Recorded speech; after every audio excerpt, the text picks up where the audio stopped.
Well, hello. Good evening. Let me change this background real quick, y'all. We started with Mary to Madison. There we go. Welcome back to my channel, guys. It's Brandy Janae, and I am joined today with Barb Meets World, Janessa. Johnny's. So that's Barb Meets World. She is going to be a new guest with me, and I'm going to guest on hers, and we're going to do some more reviews, y'all. So hopefully we'll do all three of us, myself, Word on the Curve, and Barb Meets World for our Real Housewives of Potomac Housewife Awards. Yay! I'm so excited. Oh my God, I'm so excited. I think it's thing. And I feel like it's been on my mind for so long. So I'm glad to just kind of bring it to fruition. Now I just need y'all to come on, subscribe to the channel so y'all can place your votes, okay? So we can get a real good, accurate depiction of what we think the girls did this season for Real Housewives of Potomac. And I think it's really fun and cute, right? To give out our own awards, okay? I mean, if they could do it at BravoCon, why can't we do it? So exactly. And listen, giving out that Housewife Award, speaking of BravoCon, I feel like that was the precursor to having Nene rejoin Ultimate Girl Trip, because I mentioned in the live review, I said, again, this is not to take anything away from Candy, but as a housewife, I thought she didn't really bring much. It was her family, in my opinion, that kind of kept her interesting. But as far as her, like, she didn't really she didn't have anything really to say about anybody. She didn't really act. So I thought it was very premature for her to be getting like the Housewife Achievement Award, or what was it called? Something like that. Housewives Achievement. Yeah, I think Housewives Achievement. Yeah, it was something. And I thought, you need to be giving that to Miss Nene Leakes. Like, of course. I think it's way down the line. I think we all low key know that it should have, been designated to Nene right off the bat, but obviously they were still mending fences and stuff. I've always respected Candy as a businesswoman. To your point, I think she brought a lot in terms of the people around her. And I mean, yes, did we see her get married, open businesses, have kids and stuff like that on the show? Yes, of course. But no, her as a person, was I like, oh my God, Candy is bringing it in this scene? Like, no, not exactly. She really skated. She was messy though a lot of times. She used to say a lot of things low key though, I feel, and she would never be called to the carpet for it, or she would always skate by. But she was messy low key. But she was. So yes, listen, y'all. Thank you for joining. Hi, Summer Morning Star. Thank you so much for commenting. Listen, make sure you subscribe to my channel so you can go over to the community tab and place your vote for Real Housewives of Potomac. Season 10 Housewife Awards. Okay, we have, I think, 7 categories to look for. So just let us know what you think and who should win. So listen, we're going to switch this up a little bit, and we're going to start off with Married to Medicine. Episode 9, Season 12, Unexpected Consequences. And of course, this is a continuation from the girls' trip that Contessa has planned. Put a pin in there. Because I give Contessa a lot of flack for her dressing. I give her a lot of flack for her being in things that do not even concern her. Absolutely. I say Contessa is going to find her way in the scene. She don't care what. She going to parkour her way in the scene and make it work. But I'm going to give her all the props, especially after that horrible trip we had to sit through with Miss Angel. Contessa, girl, you need There's to no comparison. Trips. No comparison. She could plan a girls trip for me any day if it means not being driven around 20 million hours a day on back roads and, you know, being lost. Yeah, no. Exactly. Contessa got it. Literally just watched them drive around in the car. Like that was really all I did, and went to a rooftop at the store. And the most cringiest thing was announcing what you spent at the store. I was just like, ew, you know, like that was so yucky. And they had Angel written all over it. I can't wait for them to talk about it at the reunion so we can find out. Because mark my words, I'm almost certain that was Angel's idea. With the prices? Yes. I don't know if it was her idea as much as it's clear that they've been reading the comments, in my opinion. It's clear that they have became aware that they are known as poor Tomac. I feel like they're trying to combat some of that stigma, I feel like, because any other time Bravo is going to flash the number for us. You don't really need to, you know, get in a school circle and talk about, oh my God, my $250 earrings, which means that I'm rich and my kids are rich. Awkward. That did not age well at all. It didn't give what they thought it was supposed to give, but. Mm-hmm. Well, I'm gonna tell you, I saw a small clip of the after show, and Angel made the comment about Kemosabe being like a small business. Even she said, even though it's well known, it's a small business. And so was talking about how she felt it was very important for the girls to patronize the shop. So with that coupled with the fact that every time she is in position to defend herself about her season, it was a flop, poor thing. I mean, it just is what it is. She combats it with a value amount.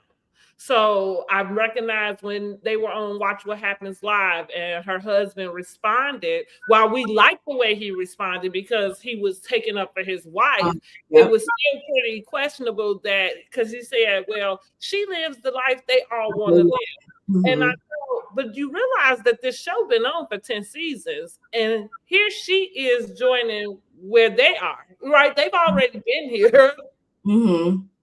So it's confusing to me, not to say that you don't have more than them, but it's confusing to me that you would bring yourself somewhere else so that you could prove that you had more than them.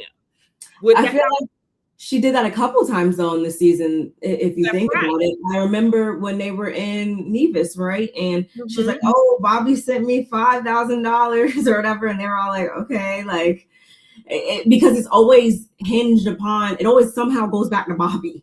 Right. If I feel like she was standing in completely her own, then they wouldn't have so much to come at her with, but it's always, everything is always coming back somehow to Bobby. And we don't care about Bobby. We want to know about you, Angel. Like, that's right. That's right. And even with the house, she says, that was a $1.5 million house. And it's like, but if the water isn't running, it's a piece of trash. You know what I mean? I looked at the bathrooms in that house and I could tell like it wasn't as renovated and it wasn't giving as $1.5 million as she thought it was, based on just some little, I really like homes and home decor and real estate and stuff like that. So I was looking real closely and I was like, I don't know. I don't know if you're fooling me with that. But do I feel like production did play a small part in how things transpired? Of course I do. So I fault Angel about 90%, not about 90%. It's got to be. I know, and that's the buzz, is that a lot of people do feel like production may have set her up. Now, I don't agree at all with it. Only because, like, and listen, y'all know I consider myself a reality like guru, because I literally been watching reality TV since The Real World. And we talked like the real reality, right? So, and we have gone all of these years. Of course, we know that we've gotten the idea of how this thing works, right? And so I get why people would kind of want to say that it was production, but like I explained on the live last week, y'all, production, it's not their job to step in and change courses of what's happening, right? So yeah, if her company is supposed to curate experiences, from what we saw, you're in the wrong business, right? From what we saw, because it's not about if you offer, because her rebuttal was, well, we don't offer overnight accommodations. You have contracts with these, let's say, vendors that you use to pay experiences. So then you're the coordinator, right? Like the travel agent. That is their equivalent. So if you hire me to be your travel agent, and by the time you get to where you're going, I ain't gave you nothing to do. I ain't told you where to go. The place you stand in, I didn't let you know that it works off of well water, and you might not have consistently running water. And to prepare for that, you're gonna think I suck at my job. And you're not gonna use me again, So I'm saying the same thing with her. Like, if your company is to curate experiences, it is unfortunate that this is what you kind of got left with. And I don't think production, that trip was so boring. I feel like, if anything, they probably up the ante as far as whatever the drama or suspense was about, like even with the travel map and stuff. Because as boring as it was to watch them in the car, guess what production was at? In their damn car. Like right behind. Well, you had to think it made it probably put production in a stressful situation too, because they're like, it probably impacted filming times and all that type of stuff. So there was no content. Let's just start with that, because you didn't give them no content. She had numerous chances to correct the wrongs, and it's like she just kept like spiraling down, it seemed. And even as far as just communications, I feel like it was as simple as sending a text saying, hey ladies, change of plans, or hey, we're over here, or hey, is everybody good? Good morning. We're getting dressed, we're about to head that way. Like, whatever it was, just, I don't know why that group text wasn't blowing up the entire time that they were there. It was just it was the only thing that I feel like she did right and had going for herself in terms of that trip was the food. Each time they showed the food did look good. I will say that. Well, it's unfortunate that they didn't get to eat. It didn't look like it cost $10,000, but that's all I'm saying. They didn't get to eat the last meal though, which I did feel really bad for the chef and stuff, because that could have been a great way to promote his, business. That's right. So, that's right. He really dropped the ball in that one. Well, what I think, now this is kind of like me using the reality expertise. I feel like she made the number one rule, like housewife mistake, which was you came in with a predisposed idea of what you wanted to give us, what you wanted to show us. And the problem with that is, especially when it comes to production and editing and things, you don't get to control those things. You know what I mean? Like, you just don't. Like, you only are in control of what is filmed. You know what I mean? Like, what you are there to film, but you have no control over the way it's broken, cut, chopped, screwed, and, delivered to us. So I feel like for her, I think she knew she was starting this business. Anybody going on reality TV should have something that they want, outside to promote. So I feel like that's what her goal was, right? Like, let me get on this show, let me promote my business. And I feel like she used the show. To me, it looked like she treated them like a job, like coworkers. And that's the reason why the communication dropped. I feel like even that night at her house when she sent them all back, when they like, I was thinking that's way early. First of all, you separated the girls. Yes. And I knew then that was going to be a disaster, because what girls trip do you have and you take 3 of y'all and go an hour away from where everybody else is staying? That's not going to be fun to watch.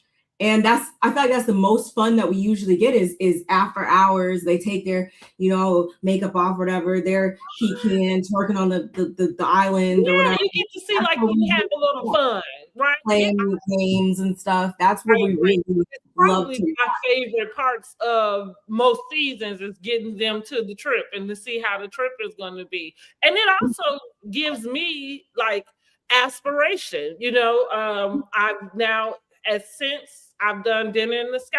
Where did I get that from? Atlanta Housewives. Oh, I remember that. Yeah. In Canada, yeah. Yeah, you did. No. I'm thinking back to seeing it. I remember they did do that. That's so cool. Yes, they did. I do too. I love a trip. So I'm always living vicariously through them and just going through those experiences. But this was a trip that I didn't. I do still want to go to Colorado, but I'm definitely not going to. Why you didn't go to a weed dispensary or something? See, like that would have been fun. Like, because I'm not going to get on the slopes. So, and if I got anywhere that was close to where the slopes are, we're gonna be right in the cabin. Like, we're not going up on the like, some type of tour, or like there's so many things there I feel like that they could have gotten into. And even with the accommodations, if you didn't have enough space in your home, fine, so be it. Why didn't you like get like a bunch of like tiny houses or something and put them on your property and like, put up lights and that would have been a flex. Like, yeah, that would have been a real flex. I would have did that, but that's just me. And those girls, who stayed with her, Tia and Kay, it wasn't even like they were in the car, like chatting it up about how much fun they had. Like, I literally think when them cameras went down, Angel was off the clock and she was not fooling girls. They didn't see her probably until the morning, which that's awkward. Now we just up in somebody's house, like, this is boring. Dang. Like, so I go back to, I put all of the blame 100% on Angel. Yeah. Oh, yes. She could have steered that in a positive direction, and for some odd reason, she just and it's unfortunate, because I don't have like a dislike for her. I usually can give a housewife another season. However, I remember when she brought out that information about the NFL wife spreading the rumor about her. Now, the 30,000 and if you was trapping your husband, that didn't matter to me. But I believe what that girl had to say about her being a mean girl. I believed it as soon as it came out her mouth. I said, I believe every word that lady is saying. I don't even know that lady. But the reason why is because why would you give people information like that where was they going to get that from? You know what I mean? It was like, so it had to be bubbling in you. And as I watched her, like I said it on the last review also, we are told what a mean girl looks like. And I think Giselle has gotten that rap because with her and Robin, because they're really friends, when they were together, they had their banter, right? Because we didn't see that with Kay and Angel. They looked like they were practically strangers. All y'all did do was go to school. They've known each other for 20 years. They haven't been like clearly, this. I agree, clearly, And so I'm saying that to say it did look like Robin and Giselle, were ostracized to, you know what I'm saying, like in the club of their own while everybody else is over here. And when you're really friends with somebody, I don't know if anything is all that wrong with it. You know what I mean? Like outside of you, like specifically trying to pick on somebody. Mm-hmm. Now, when it comes to Angel, that's what I said, what we don't talk enough about is the mean girl who pretends to not be a mean girl. Because that's what I see from her. And again, going back to when she separated those girls, what girl does that for a girl's trip? And doesn't stand on business when called out about it. That's right. Not doing that. Right. If you was feeling that way, she doesn't just stand in it. You were trying to be funny about certain things, and then when they call you out about it, it's like, oh no, that wasn't yes, it was the case. I also didn't care for how she was handling Wendy, as opposed to being more upset at Wendy compared to Giselle, who is the person that was starting and was actively like admitting and poking at you and saying certain things, but you only spoke for Wendy. So she has a lot to work on. If she does come back next season, she has a lot I feel like she needs to work on during the off season. However, I'm not as confident that she might be coming back next season now that I think of it, because of all the negative reviews and comments and stuff she was getting on her business, her Google page or whatever. That I don't agree with.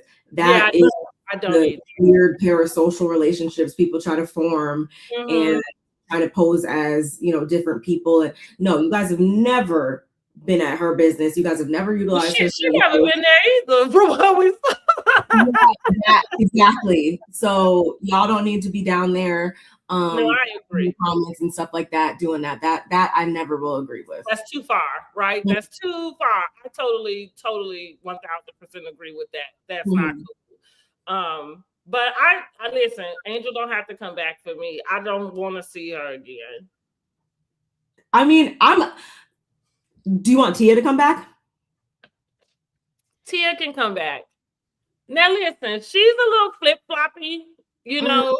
So listen, y'all. Tia is like, who's the flip flopper? And she is one of the nominees for the flip flopper, but she's better than Angel. Listen, Angel can actually, the one who actually can go. I'll take Angel over Ashley. I think there is a very strong push from like pretty much everybody. I feel like out here is going as far as saying we do not want to see Ashley. People have been saying that for like the last 3-4 seasons, and I could her because you exploit your mother in her situation when she's not the housewife, it's you. And then you go sit up and try to play in my face like you were married to this man and had these problems. So now you act like you kind of act like that those things never happened. And you present yourself today as like this, you know, sexually, you know, free. Everything's over-sexualized. Yeah. It's just you broke up with the boy just to get back with the boy. Just like no one cares about what she has to give. She's been trying to step it up as far as her fashions and all this. She's a culture vulture.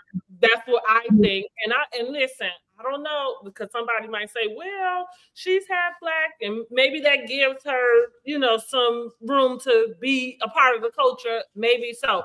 I'm just going off of what she's showing us. I ain't seen none of this before. So what I'm trying to figure out is who was this girl? Where has she been all this time? Right? Just the way she's talking. You putting it on. The mannerisms. The person that said that though, shout outs to, I don't know if you watch Bonnie Scotch, shout outs to my girl Bonnie. She actually is someone who brought up the fact that Ashley kind of gives like she's portraying like this idea of what she thinks Blackness is, and that reads to me every single time she tries to use certain language or certain phrases or certain certain things she does. It just doesn't seem, it just seems so inauthentic at times. That's right. That's it. And that nail on the head. And I think, like you say, I think we're just over it. Like at first she was kind of in this messy space and she skated through with all of that, but that kind of becomes the problem when certain key characters are gone, because now the spotlight is, you know, on you bigger. And so, and I don't like the way she exploited her mom, and you know, now the sister about the dad, and we don't even know this guy. Like, cut it out. Yeah. As an OG, she's doing so much more. Cool, you know. Plenty of women out here sleeping with men that are trash. Like, your mama is not alone. No, unfortunately. She should be bringing in so much more as an OG, and she's just not. Like, she's simple. Not. He gets overshadowed by people that have been on the season 1, 2, that have been on 1 or 2 seasons, and she's been on for, you know, all 10. It's right. Yeah, exactly. So I'm kind of, they can give Angel another try, I guess, if they get rid of her. Like, because I am over Ashley altogether. I agree. Jackson. I agree. I'm over her. So let's get into back to Married to Medicine. So what I was saying about the girls' trip, that's how we got all over here, because Contessa deserves her props, okay, for planning this trip. So far, I am loving it. And she is finally appropriately dressed for what they are doing and where they are. Because that's another gripe I give her a hard time about. Like, Contessa, girl, where are you going? Right? Awful. Oh my gosh. I don't know why she even owns her. It's not even that it's always bad as much as it's also like, why do you even own that? Like, it's out of place. She always has that in your closet. And it's like where you like the cowboy car shoot. It was like, now your body is everything, but girl, did you get the memo about what was going on? So strange to me. Oh my God. She's not self-aware about that. But again, on the trip, she's doing good. So we back at the villa. Heavenly joins the ladies right after we heard Simone say that Heavenly didn't show up because she was afraid of her. So apparently what happened, Heavenly complained to production, somebody, that Simone pushed her. When we saw Simone take her hand and say, "Don't touch me," Heavenly perceived that as a push. Heavenly perceived that as Simone being unhinged and aggressive. And I'm not exactly sure what she said, but I thought it was interesting that in this episode, she did admit to knowing what words to use to get herself out of being able to join the trip. And it's interesting. We still got another episode, but I thought nobody caught that, because what are we over here talking about if you already are going to admit that, hey, like basically like you blew something out of proportion, you know, and you know that you did. Yeah, that's one of those things that I wish she had been on Watch What Happens Live that after that episode, so Andy could have asked her to expound upon that, because what were you meaning specifically by that? Because that could definitely read as I never agree with people compromising ethics and morals and stuff like that. So yeah, if you're just trying to make something out of nothing, I can't get behind that. That's right. That's right. Yeah.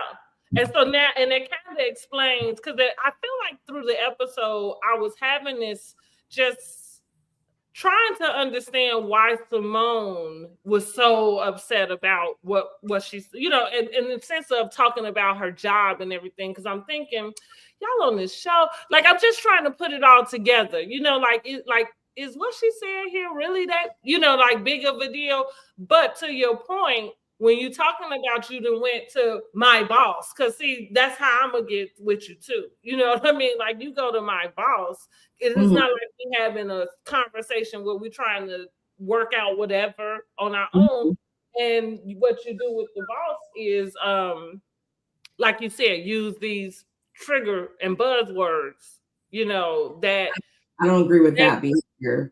Yeah, that could like harm my livelihood, like that. And so maybe that's, now that I'm saying that, that's probably where Simone is, because Simone and Jackie, they still work. You know what I mean? Like, even though I can't say though that I feel like at this point in time, with Simone being at least going on at least 30 years in her career, probably, I can't say that anything that she does on this show would be able to take away from the brand and the character in which she presents herself in the workplace. Though at the same time, I can't say that I see that happening, because if that was the case, she would have painted herself in a negative professional light the last 2 reunions, just the last 2 reunions. reunions, for instance, where she said things that I feel like were completely unhinged. So I can't necessarily get behind that logic of saying that, yeah, like, oh my God, you could have like ruined my business and da da da.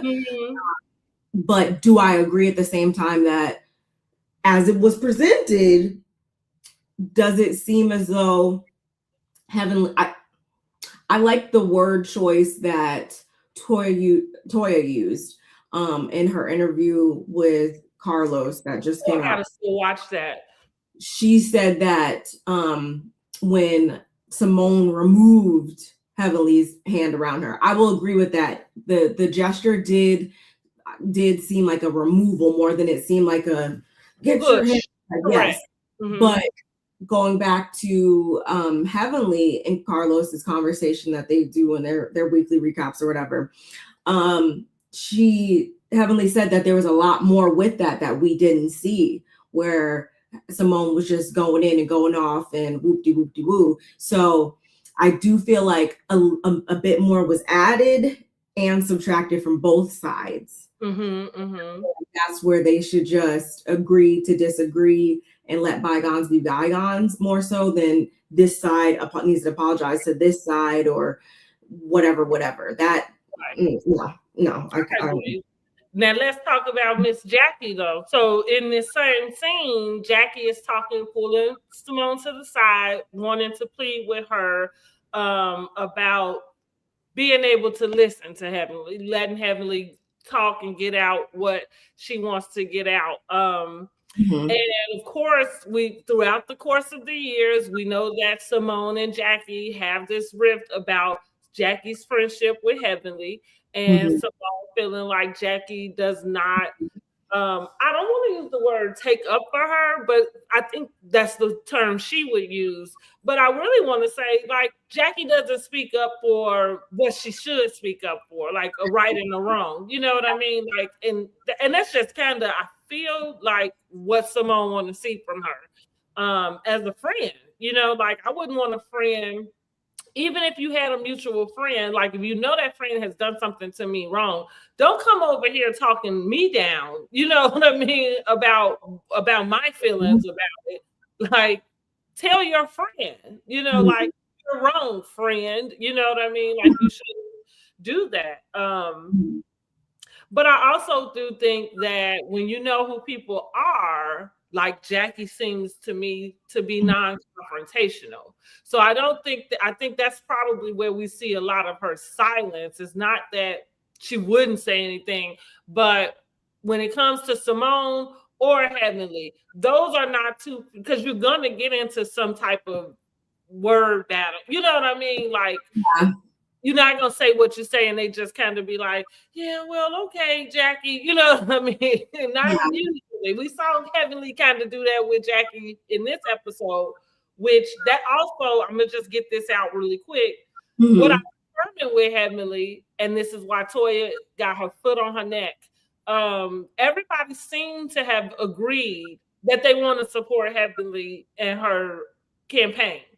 And so I think collectively, everybody seems to be working to keep Heavenly in a space that keeps Heavenly from looking like she's crashing out. You know, your mama, you know how she does.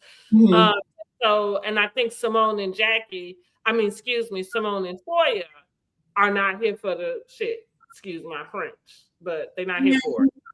And to a degree, do I understand how Toya would take any opportunity to come to Heavenly with the same smoke that Heavenly has came to her with in the past? Totally understand that. But yes, it seems as though everybody kind of is allowing her to do whatever she's doing as far as this campaign and for a greater purpose and all of that. I do feel like, especially going back to Angel's party, I will say with my whole chest that they were antagonizing that lady. They were. To the point, going back to how Simone is feeling like, oh, well, you could have potentially painted me in a negative light professionally.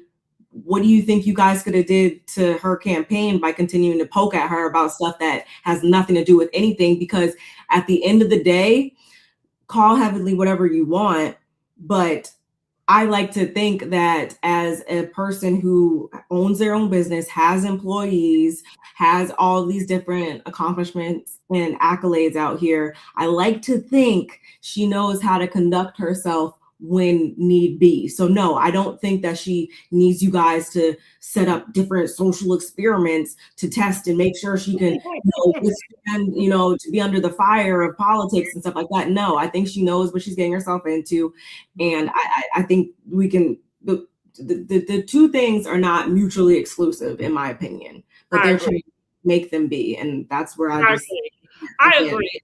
And not for nothing, listen, I agree with you. Like, I understand, because I've been watching the same thing you guys have been, watching. But at the same time, I'm like, what she's doing is so much greater than whatever it is that's going on, you know what I mean, on this show. And maybe you ain't, if you don't want to prop her up or help, support her goal, maybe you just leave her alone. It feels very haterish. Especially like going back some episodes, was that the family reunion episode or whatever? For instance, I really didn't care for how Toya, again, I understand why you have all the smoke for Heavenly, but at the same time, you calling out the fact that her son is not here or trying to make light of that in front of her other son. Like, why did you need to do that? That was so unnecessary to me, because Heavenly has, said so many different negative things to you on the show. I will agree, but I don't ever recall her saying anything crazy in front of your kids. So why did you need to? Or even one thing, but like Toya is going out of her way to just play up this season, and I can't get past it's not a good look. Oh my God, it makes me want to grit my teeth. Yeah, it's not a good look. And to going like what you said, nor has she ever really kind of said anything about your children. So when the housewife rules, everybody said kids are off limits. That's what they're talking about, like what you're doing. He's not a part of the show. So whether even, and I, like you said, I know the point is y'all think that Heavenly is always pretending she doesn't have any problems. And look here, you know that that's a damn lie. Who are you around that don't have any problems? Just because she's not exposing them to you doesn't really mean she don't have them. And so when it comes to this, what happened with her son, it feels like you, as one mom to another, you can have a little bit of compassion about that situation, because her husband didn't tell her, first of all. But then the other thing is just like none of us care I mean, the most that we care about is that he walked away and is okay, right? Like, that's what we okay with. But as far as why they didn't say anything and what exactly happened, exactly, no one cares. I really don't. He's grown, because at the same time, that's a grown man. Like, whatever happened behind their family's closed doors is what happened in that regard, because that is not about Heavenly, that's about her son. So I always try to lend enough respect to the kids and the additional family members on this show that are still able and are still deserving of a certain level of security and a certain level of privacy, I should say. That's right. They didn't have how she did, so. And that's exactly it. So so that is what is making Toya is giving hater vibes. Even with Simone. Simone is usually my favorite of the cast. I'm not really I'm not really feeling this little grip that she got with Heavenly. And again, I think because for me, I just look at a bigger picture, and it's like, hey, now what y'all could decide is that maybe y'all don't want to film with her anymore, and maybe you just let her go off and do what she's doing. I guess I'm okay with that. But what y'all doing, like you said, picking and prodding and, trying to get her in the space, I don't think that's cool. Like, I don't think that's cool at all. No. Let me see what else we got that was in that scene. Because I think we got Heavenly I said she's in the room with Quad. What is she talking to Quad about? So that's how she got there. Quad called her up, told her the girls talking trash about me, and save face. So I think Heavenly told Quad her version of what happened at Angel's party. Quad said it sounded different than the way Simone gave it to her.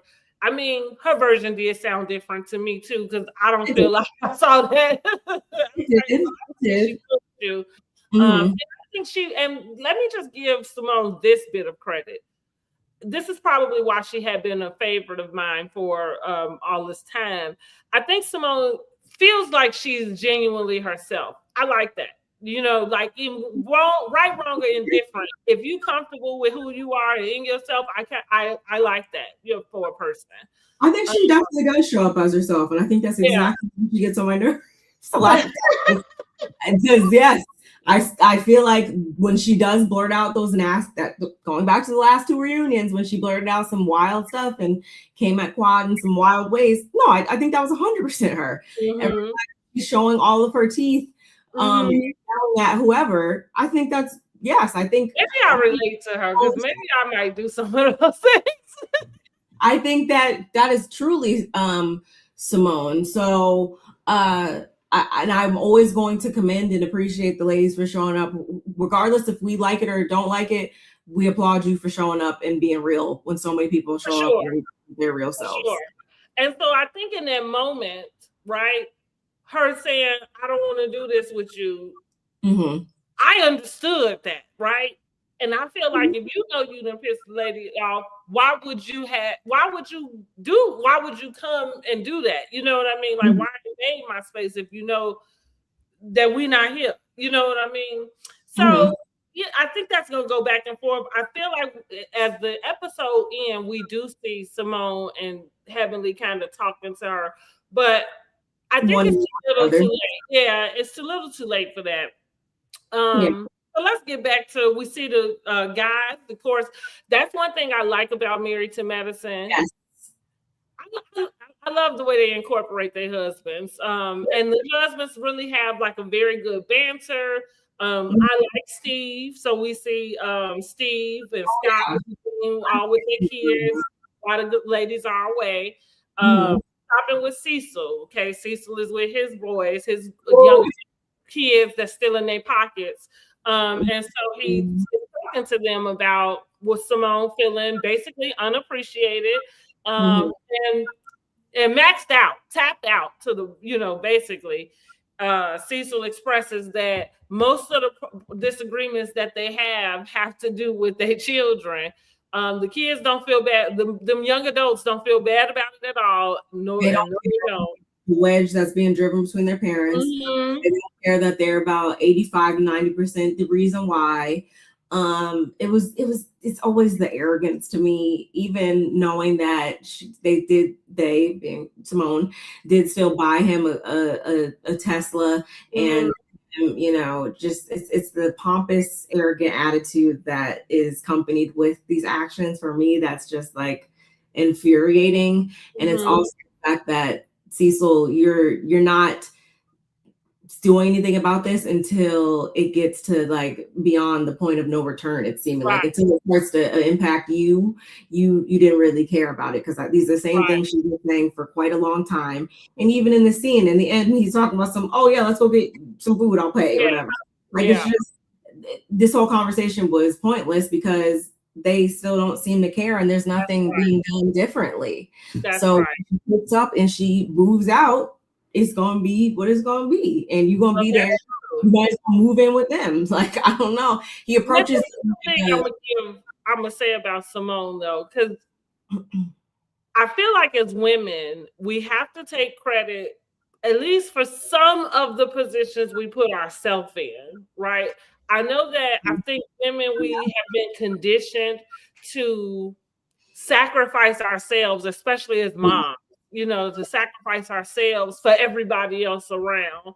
And I feel like that's what she's done. So with that being said, I'm not going to give Cecil too much, right?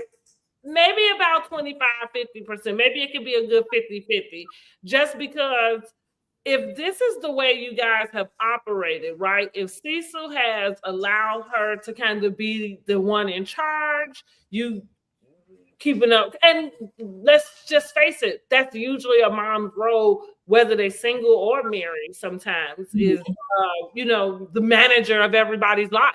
You know what I mean? And so now that you're kind of tired, because when you sacrifice yourself, that's where you end up with resentment. And because nobody asked you to sacrifice yourself, and so now you've given all you had and didn't have, and nobody's reciprocating what you gave.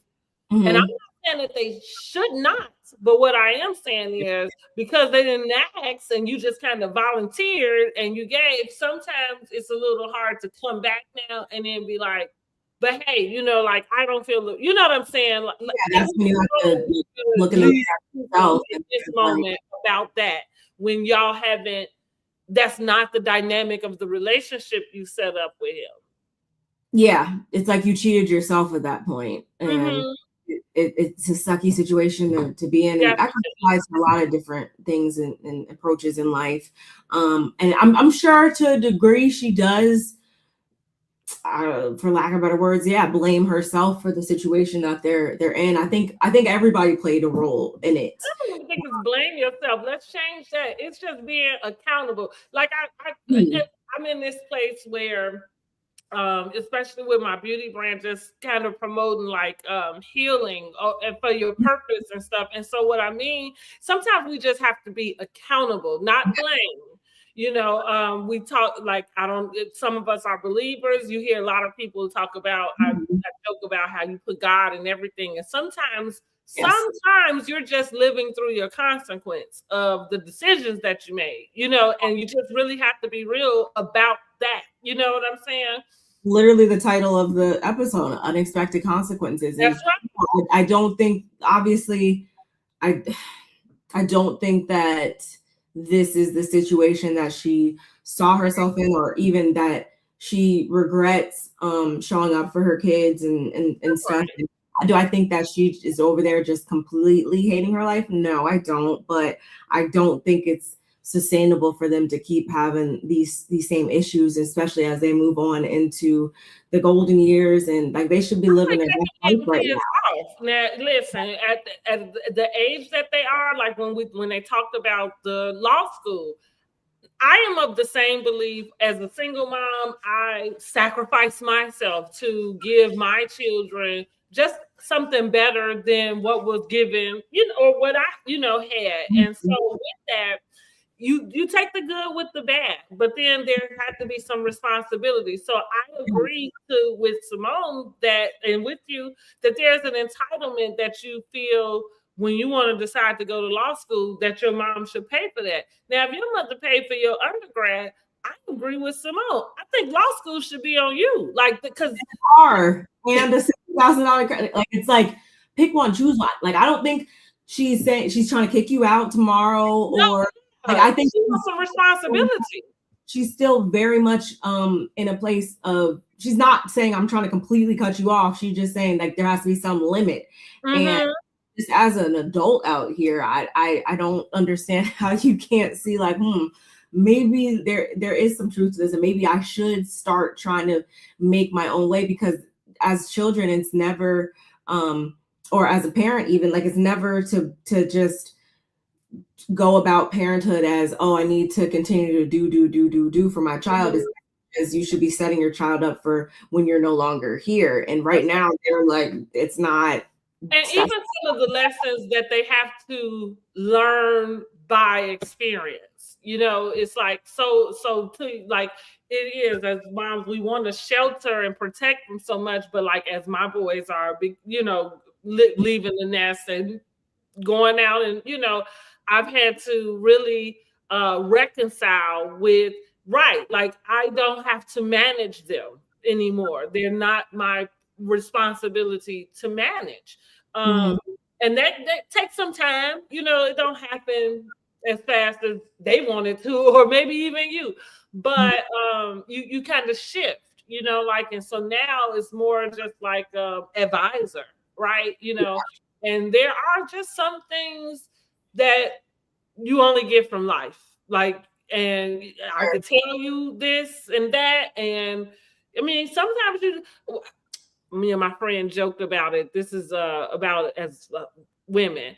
Everybody thinks that they can't have kids until they have kids. You know, until you actually get pregnant. Every girl I ever have known has always said that they thought they couldn't have children, but that was because they had never been pregnant, right? I can understand that completely. Yeah.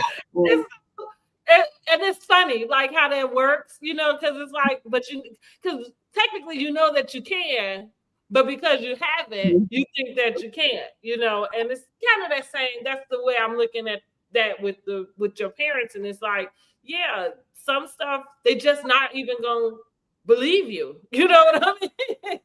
They're gonna have to go through, you know, some things. You know what I mean? Some.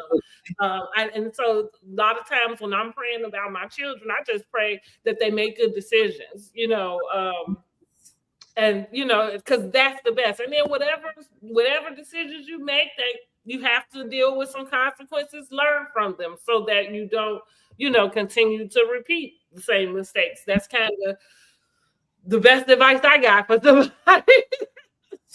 I agree. They're not even making the decisions right now. It's just all completely like umbilical cord is like still attached. It seems like. No, yeah, for sure. I mean, they ain't even paying their own rent. How did you graduate from undergrad and you not paying your own rent now? I don't know. A portion of it, because maybe it's high and okay, fine. Because I'm not opposed to a parent doing whatever I'm not ever gonna tell another parent what to do and what not to do with their children, because you cannot tell me what to do and what not to do with mine.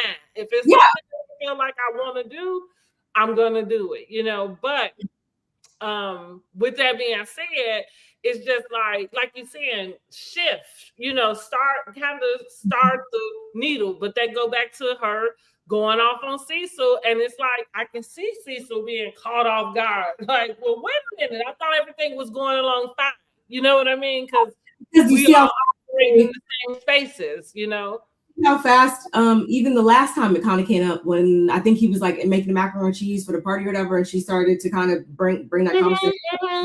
Before we know it, they're back to like joking and something. So it's like, yeah, it is kind of hard to read, because up until her blowing up in episode 2 or whatever that was, it was always kind of like, yeah, you guys got 2 years, and then, you know, that's it. And like it was little like things being said, but it really wasn't any fire behind it as much as it was. So yeah, I could see it being like, okay, so how do we get here again? Exactly, right? Like okay, all of a sudden. So yeah, but I agree. The conversation scene, I was glad that he at least had it with them, you know, and I think well, yeah, but listen, it's sometimes as long as you can get the information out. And like I remember talking to my kids' dad about about the correspondence, right? And I was saying, me being the mom, being the manager for all of their lives, right? It's at a certain point, there's just the rebellion against just my voice. You know what I mean? Like, absolutely. So it's kind of like you could be saying the same thing, but it probably needs to come from somebody else, because as soon as it's coming out of my mouth, you know what I mean? It's kind of like you already, because mom's nagging again. You know what I'm saying? And so you cut it off. And so that's why I was telling him, like, there has to be reinforcement. See, listen, y'all, I'm gonna drop a lot of gems with y'all. This is the reason why the Bible tell you you're supposed to be married when you have your family, because it's not for the whole idea of you some whore if you're not. It's for the idea that there is somebody supposed to be there with you to reinforce what's going on and the way that this family is supposed to, you know, flourish and move. And so, like, again, so that's what made it a little bit easier for me to take my management off my kids, is because I realized that and I have boys. I have 3 boys. So that's the other thing. Like, they are becoming young men, and I believe that I can't help them with the transition from young boy to young man. The reason why is not because I don't know information, but I'm not a man, right? So I don't know anything about that. That would be like a dad trying to explain to his daughter her menstrual. You know what I'm like? He could give you technical components about it, but he has no idea, like what any of that is, what it's like, none of it. So, and it's the same for me. Like, I think young men all have what I would call a rite to passage. And part of that is starting to make their own decisions, and probably like I said, I don't know if I want to use the term rebelling, but there's a repel. I think that's a better word, like a repelling against what your mom has been, like, oh, it's your mom's voice every day, like this and that. And now you're in this place where you are excited to just make your own decision, in a sense. Absolutely. That's why I'm confused. It's like, I guess for me, like, I couldn't wait to leave the net. I left at 19. I have not been back since. So, I think it was just different for me to just like, well, I couldn't wait to get out there and make the decisions and do the things and stuff like that. But then at the same time, obviously, we're talking about different people, different financial background, like, totally. So it's really hard to you can't just treat everything exactly the same. It's definitely a case by case thing. This is just a very difficult case to watch every week. They're spoiled. That's what it boils down to. They are the typical spoiled, and I don't think it's Michael. I mean, which one? It's the one that Simone and him, they had a banter. So the other one it doesn't seem like he's as entitled as he is, as Michael is. I will say, I seen on TikTok just like maybe 2 days ago, I did see Michael in somebody's uniform at a job. So okay, that's good. Oh yeah, I saw that too, because they was like, I work with somebody famous or something. I was like, at least he has a job. Okay, baby steps. That's true.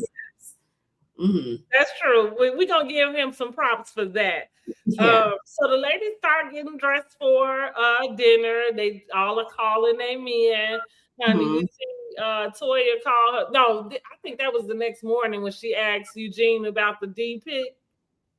Yeah.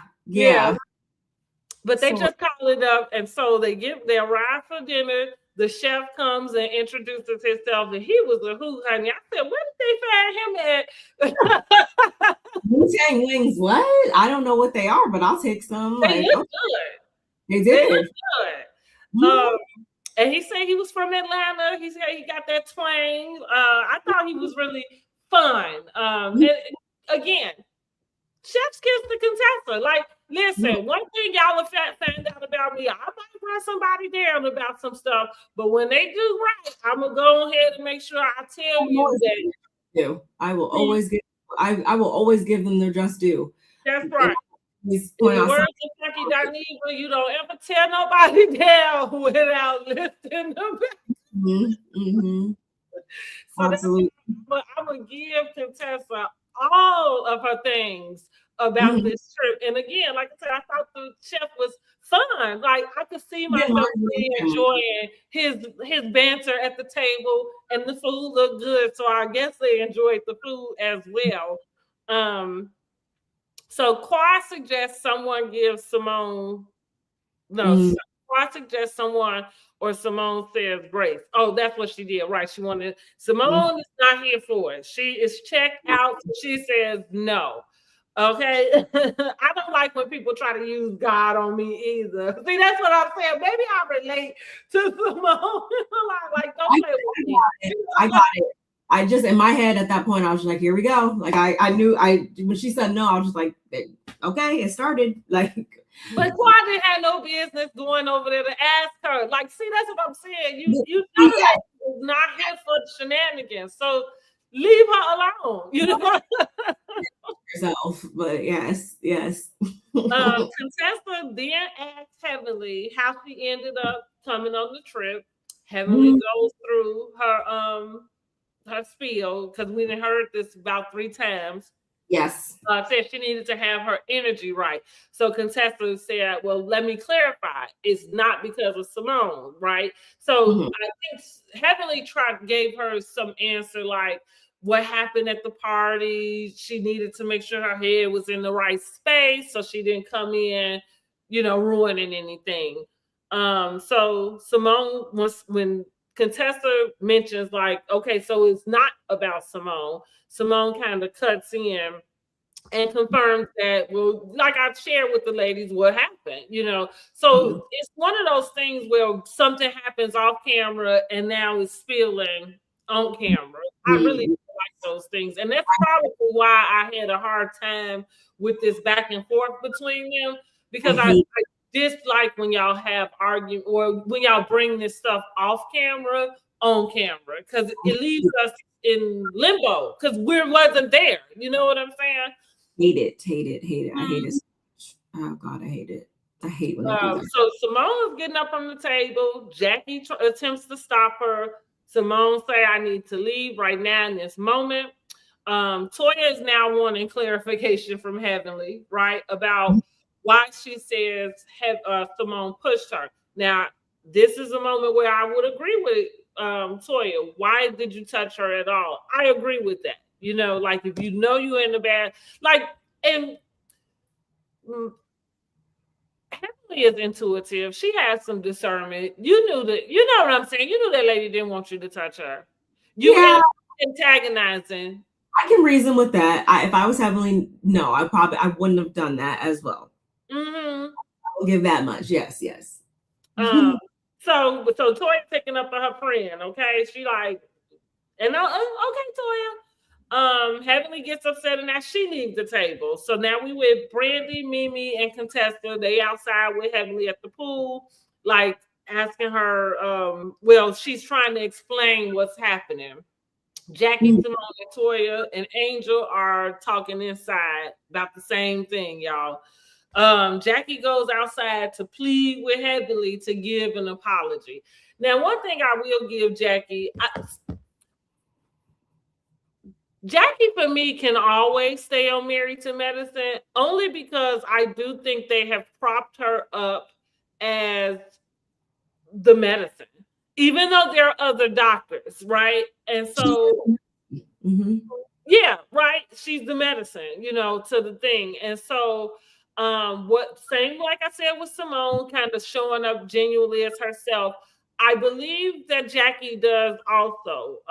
And so I kind of enjoy her always being the even keel in a sense. Like when those seasons ago when she went off on Buffy, I did not like her during that season because that was the different Jackie to me. You know what I mean? And I was like, I'm not used to you kind of being mean. Yeah. Yeah, I want her to show up and get more into stuff more, but it's like at the same time, I'm realistic enough to know that it's season 12 now. That's not going to happen. She's there to just bring the medicine more so. So I'm not over here. I'm never going to get myself worked up like, oh my God, Jackie, you need to do more. Exactly. You're not going to get it. I'm not going to get it. I've accepted her for what she brings in a sense, and like I said, I think that she's the staple for the medicine. I do enjoy that when they go on their group trips, they do things, in wherever they go, like in the community with them being doctors. Those things, they kind of warm my heart. And I tell people, no reality show is going to be without some drama. Like, you got to know that nobody's going to watch something that's just everybody is kumbaya. Yeah. You know what I mean? It's not even realistic. But yeah, I've kind of come to terms with she's not going to be confrontational at all. Yeah. And her friend needs to come to that realization too. If they're friends now, like, because they said she unfollowed her girl. I saw that. Oh God. Ugh. So they decided to play a game because Contessa said she needs to change up the energy. They played this cute, like, pop the balloon game. Contessa had the different, so I think the premise was everybody had a group of balloons, and somebody was supposed to read off a statement about one of the ladies, and you pop the balloon for the housewife or the castmate that you thought the saying was about. And so going back to what you said about the girls' trips and being able to have those little moments, I thought, again, Contessa, I loved the game. I thought it was cute. It wasn't too shady. It was, it was appropriate, right? And it got everybody laughing, kind of, it was a nice way to end the night. Contessa, you better go over there and give Angel some tips, honey. I agree. And I'm not sure about you, but I know for sure I always appreciate the casts that can argue, go at it, whatever. But in these moments, they bring it back in and they're able to all film together and still, give us something in terms of fun, light shade, ha, hee. And I think Marriage Madison is one of the casts that does that very well, because even Heavenly going over to pop Simone's balloon, like, that was fine. There. So and even technically speaking, going back to Quad and Simone, they went at it at the Angels party. That's kind of where things started. And I think Quad even mentioned it, like, that just happens, and now she's on my face, and which is what it should be, in a sense, because I mean, this is your job. It is your job. Like, that's what we know for sure. Like I tell people, in your real life, you generally don't go on vacation with people you don't get along with. That's just that. So with this case, when the cast trip, the cast got to be there. Like, you know what I'm saying? Like, you cannot vacation. I got family members that I won't go on vacation with. So I get it. I do want to ask you though, what do you think the issue is though between Quad and Simone? Why they can never stay locked in? Like, what do you think it all comes down to? So I think, going back to Simone, I think Simone has called Quad out quite a few times, and I think that she is not exaggerating, because I do follow Quad on Instagram. Quad, when filming is over, she don't hang with these girls. She be with Portia, Yandy. Yeah, she be right. Even for me, Quad, I don't know why she's still here, right? I don't dislike Quad, but I would be okay if she didn't come back for another season. Like, I'm not going to miss her. Maybe she should go over to Atlanta Housewives or to Love and Hip Hop or something else, because I agree with you. Those are your friends. Like, this is who you go on vacation with. Y'all all out in Ghana. Because I clocked her being broke up from King. I clocked it around Christmas. Now, Angel, Yandy, her, I think they were all in. Right. Whatever. I was like, oh, okay. Yeah, and that was for New Year. I think they do what they call it, Detty. Yeah, something like that. Yeah, some sort of celebration. I said, I seen them out dancing, having a great time. So and you could, because Yandy is going through what she's going through with her man. If the writing was on the wall, at least for me, I was like, oh yeah, they're not together. Now, I clocked it around Christmas because everybody was posting their pictures, and I noticed that they hadn't. And then the episode came up where they were having that discussion about the fertility. And so I said it to myself. I said, did we just watch the breakup? Because I think we felt like a breaking up conversation for me. It was a breaking up conversation for me when they couldn't even agree on living in one house. Like, there was too many things, and maybe you will find a little bit of truth in some of the things that Toya pointed out in her interview with Carlos. When you watch it, that is one of the things that was brought up. Like, you know, they kind of didn't really solidify that foundation before moving on to something as serious as kids and IVF and all these different things. I definitely do agree with that.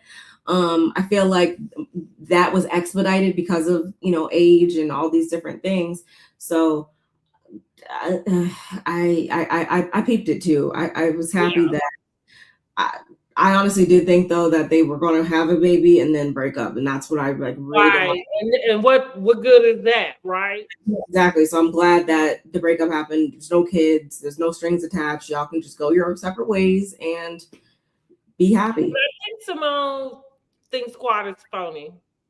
That's what I think. And maybe phony, I'm gonna use, I don't want to call it fake, but I do. I think phony. And it would be appropriate if you only hang around me when it's time for us to do the job. And then when you get with me, we supposed to be like besties, but I heard from you, and I'm not a huge clingy friend. Like I have friendships that we don't have to. I don't know if there's anybody at this moment. I'm 45 years old, also that I talk to every single day, outside of my own children who are in my face, right? Because even as they are out on their own, I think we kind of have about a once a week type of, thing, and again, so I have girlfriends who, we talk once a month, some I talk to a little more often than not. So I'm just saying I'm not a clingy friend. However, and I don't require a clingy friend. I prefer not to have a clingy friend because I need my space. I am a Gemini, okay? Like, me too. you too, when your birthday? May 30th. Well, you're right. You're a May Gemini, so you the best. I'm June 17th. Okay. Okay. I don't think most Geminis I know, like we're right around like within a week back. Usually I found somebody who's Gemini myself. That's cool. So like I said, I need my space. So with that being said, I will tell people a lot that it was a saying I put on my Facebook. It was like, I don't fake anything. You know what I mean? Like I'm generally, most people know where they stand with me in general. Like, and it's not like I don't have to necessarily say it directly to you, but it shows up in my actions. You know what I mean? So like most people know if I fool with them or not. And so saying that to say, somebody who you don't really know where you stand with them because they are in and out, you know what I'm saying? Like, you feel like something I don't want to give energy to, because as soon as I give you this energy, then now you off somewhere else having a good old time. Where's my phone call to go to Ghana? You know, like where? I understand where you're coming from. I feel like Simone just doesn't like. And that sister circle. That was what really did it. I think it's that. I think that I'm kind of the belief of it has something to do with Simone maybe seeing Quad doing and living a certain way and stuff like that, and her just genuinely not. I think it also goes back to Greg too, and quote unquote how she handled things with him and their divorce and all that. Like, I feel like it's just her genuinely just not really liking Quad. And it's not to say that Quad's been perfect either, but I really just think it all falls on Simone. Well, you might be right about that. Maybe she just really don't like her. I don't understand the point about the whole looking up of things, like the VIN number. But listen, I'm kind of like, when it comes to Quad, I'm thinking, like, sometimes I just wonder, why do people give things energy that really don't require it? You know, like if she's looking at your information, so what? That's her time that she's taking it, you know what I mean, out her house. But if you present yourself as my friend and you're doing stuff like that, that is kind of weird, I feel like, rather than just, I would rather you just ask me point blank, like, girl, I get y'all just. Did he really give you that car though? Because I did see you all together. Like, I just she wouldn't believe anything that she told her. Exactly. Yeah. I do think though, going back to that, I'm glad you brought it up. It is I feel like a part that a lot of people are overlooking with that though is, and just so people know I'm not biased, Heavenly, I didn't really like that she brought that up when she did, because when you think about it, if you're supposed to be Quad's friend, why did you not tell her that a long time ago when it first happened? Why did you have to wait? Clock it, because you not that's the type of real B I am, right? Because if you tell me something, you like, why am I just hearing this from you? I'm not gonna question that person, because again, whatever that person is overdoing, if my stuff is in legit and in order, ain't no reason for me to be up in arms with, you know what I mean? But if you sat on this information and, like you said, the only way it's coming out now is because y'all mad, now I'm looking at you cross-eyed, not her. Yeah, I agree. She should. Yeah. And Heavenly was being messy about it. Yeah, for sure. Mm-hmm. So we know that Quad has not shared with the ladies about her fertility journey, or about the fact that none of her eggs are viable. Listen, I feel bad for. This is another thing I'm about to say about Quad, which is why her time is up. I think her time has been up, but they keep like trying to pull. So, like, to your point, all of a sudden here we are with this fertility journey. Mm-hmm. Now, let me speak candid. And I love women, right? I would definitely consider myself a feminist, but I think I'm a realist feminist, right? Like, so it's not this thing of like I hate men, but it's more like I do think that women have a great power within them, and that we are deserving of so much more. Like, I love us, okay? However, I am and this is a show we here to do reviews, we here to set judgments. I remember, we all remember when she was with Greg. He wanted that baby so bad. She seemed to be, I remember having the opinion that Quad did not want children in general. Not anything that, even though she explained it to us that, oh, the marriage wasn't right, I didn't think this would be a good situation to bring a baby in. Now, while that sounds so responsible, right? At the time, we can all say, okay, that's understandable, because I got kids. I'm just about to tell you, it ain't never a good time to have kids. I mean, now, even if you got all the finances, right? Like, kids is a monkey wrench nobody's ready for, I can understand that. Yes. Right? Nobody's ready for it, right? So because you don't know, and that's part of, you don't get to, like, you can be healthy, you can do all the things, go to your doctor, you just don't know what is about to happen until that baby is in your arms. And then when it comes to you in a relationship, it changes the dynamics of everything. So now there is something like, if you don't have a good foundation before, it's probably not a great idea to decide to walk into a decision about starting a family, Absolutely. So with that, I let it go. So going back with the type of feminist I am, I'm okay with women deciding that they don't want to have children. I am not of the belief that every woman has to be a mother. I don't believe that. Now, if you want to, cool, great. And I'm gonna tell you, it is one of the, you have kids, it's an experience that nobody can tell you. You have, like, it is something amazing to be a part of, to grow something in your body and to take over your body. And then to give birth, and just the transformation of what your body is even capable of doing in that stage. It is something that it's something. That's all I can say. However, again, but I don't think that just because you're a woman, that is the purpose that you've been put here for. I think it's okay that if you don't want to, that you don't. And I feel like we should give women more permission to sit in that type of space and not feel bad about it.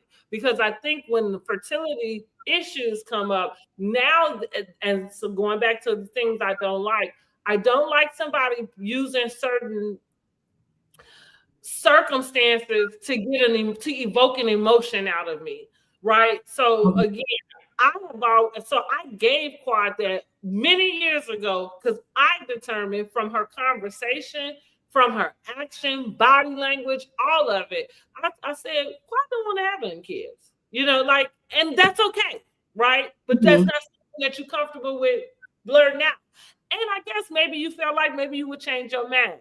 So let's go. Now let's fast forward to her with King. It didn't make sense to me. It feels like a ploy for a storyline. Now I know that's a long, like the long jump. You think somebody's gonna go have fertility treatments all the way in Ghana specifically for a storyline? My answer is yes. Now, not specifically for a storyline, but I think that it all lined up, right? It's very attractive when you can see a man being a father to his child. Children, it's sexy to me. I like to spend time with the kids, So for me, I kind of said, oh, I understand. Like she got with this guy. She done seen him the way he is with his daughter without taking into question whatever the situation is of why he's not in the house with his daughter. See, that's why I'm single, y'all, because I have those types of about that. Huh? King did a lot of stuff and said a lot of stuff that I was curious about and was curious to know. He just seemed like the only reason why he wanted another kid was to have a masculine child, to have a son for legacy purposes and all that stuff. I think it was more than that.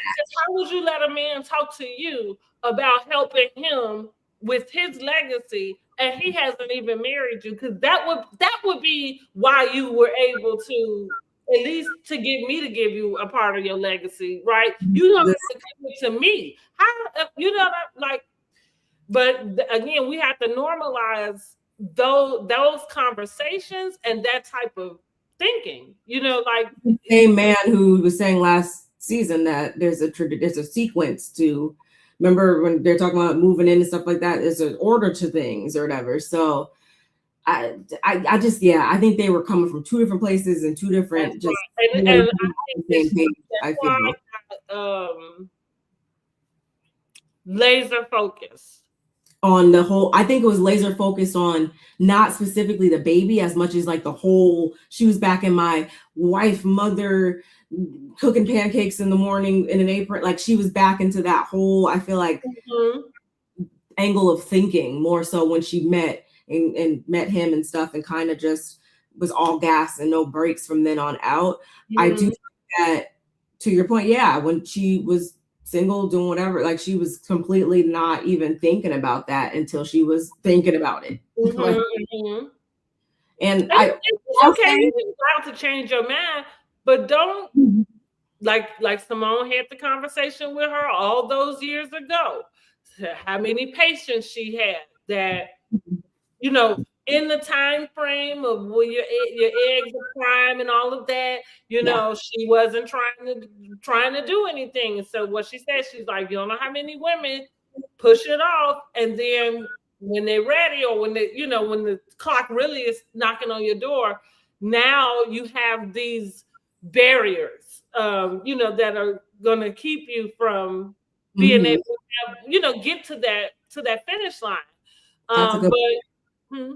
I feel like that's a good point too, because knowing how purposeful Quad is about a lot of stuff, I feel like in her life, she would have froze her eggs if she really was thinking about motherhood, I feel. And I will say too, because I know people in my own personal life who at one point in time didn't want kids, didn't think about kids or anything like that.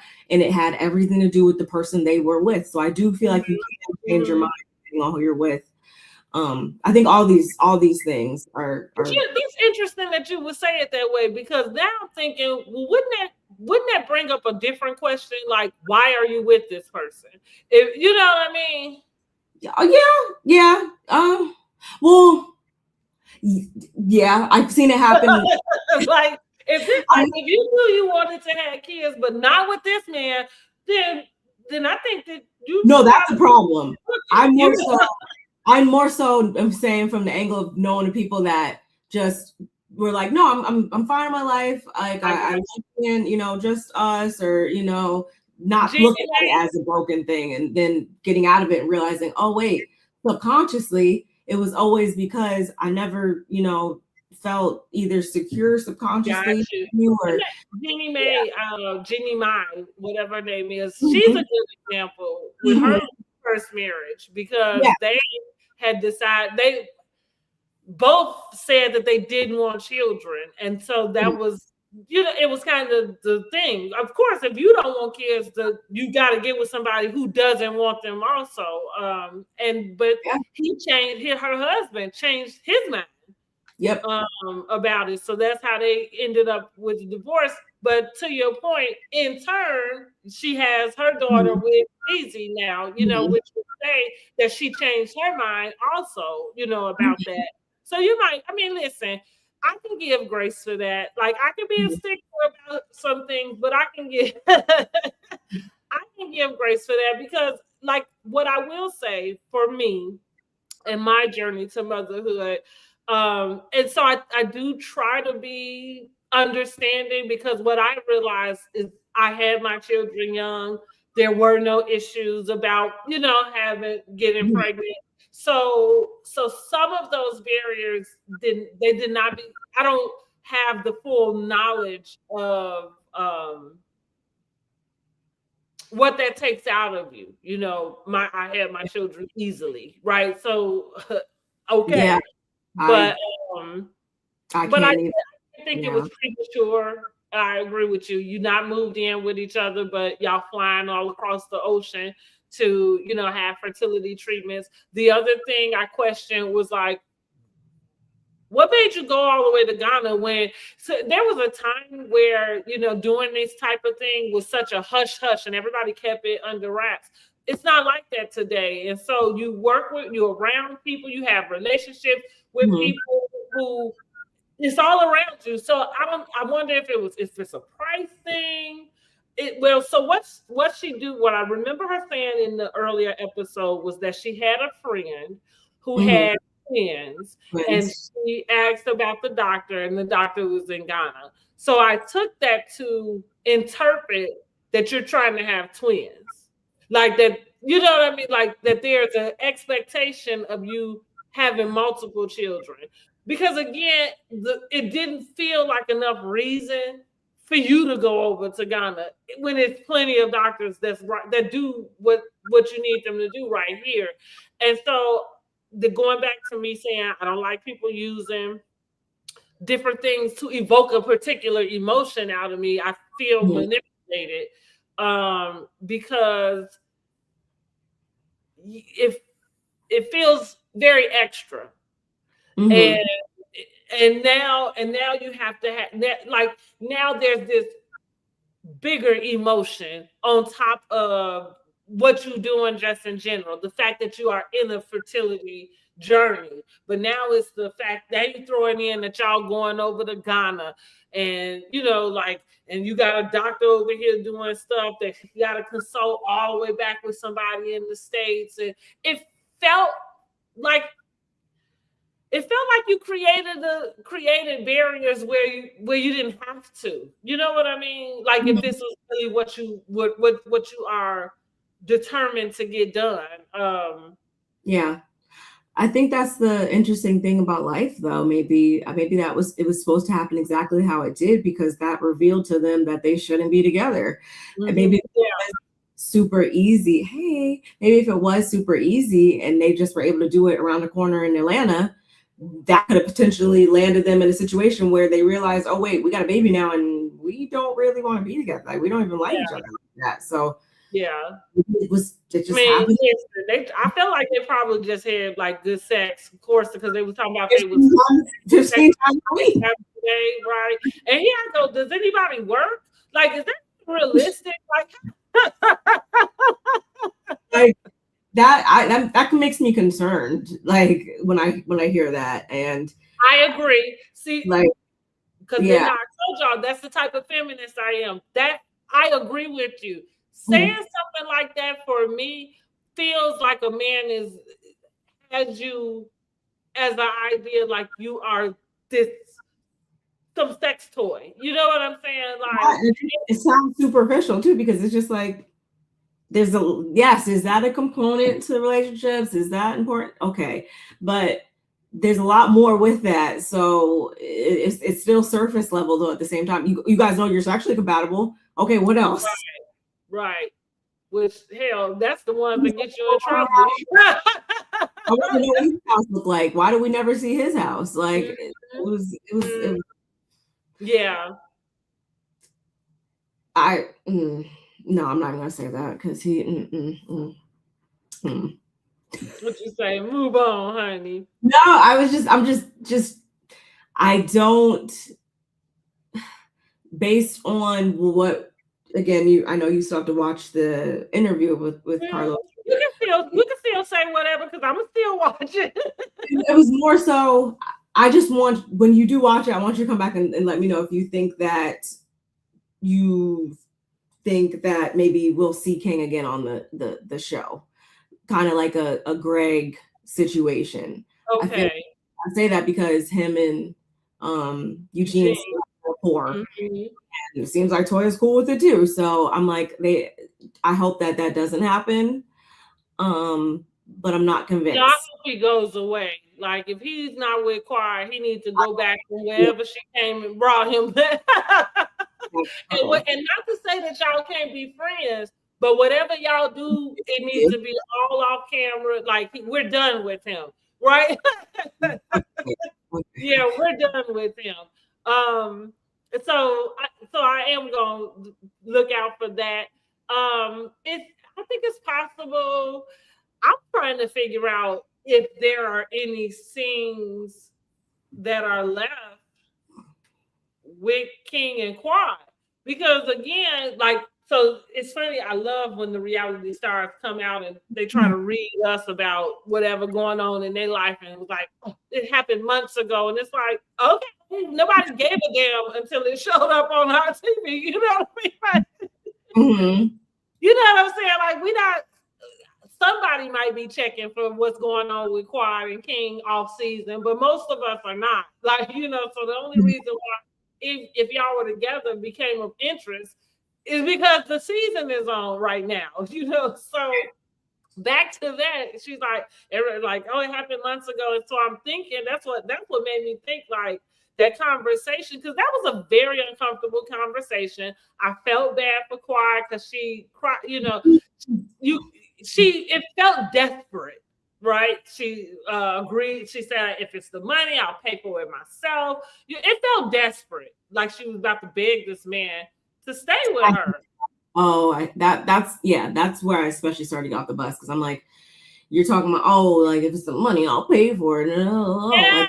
And it was like, no, this is not alignment, girl. Like, abort mission. Sit down one. Like, that's who Carlos needs to interview, because I need to, like, just hear, where was your head at during the season? And maybe we'll get some of that at the reunion, but I really just want to know, like, where her head completely was in this relationship, because it's reading all over the place. Feel like a level-headed Quad that was making the decision, like what she did, like not to give Greg a child because of the state of their relationship. It didn't feel like the two Quad, the brain was the same Quad. But again, you loved him. Maybe you felt, like, clearly there was something else different that she felt with him. And I'm just going to say this. I think the baby thing came as a way to kind of lock him down. Like the same way men might do that with women. Like, some men, like, purposely want to get a woman pregnant so that can be their baby mama, child's mother, whatever. And I think women do the same. You know what I mean? And so I feel like that's what Quad was. I think that Quad was not thinking clearly.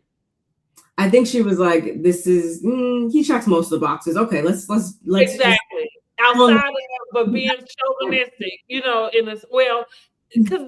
there's a healthy level of a chauvinist that I can be, or I'm gonna use like the chauvinistic idealism, right? That I can get behind, because for me, I can be as untraditional as I can be very traditional also, in the setup and stuff. But like you said, like, so Miss B. Carter said 15 times a week is not a lot. I would disagree. That's like you need a blow up doll or something. And I'm gonna be really concerned about why. It's just like I say this about men or anybody with these different fetishes or all of this extracurricular type of activity of people participating in. I'm always looking for the why. Like, why does it take that much? So yeah, why would a person need to have sex 15 times a week?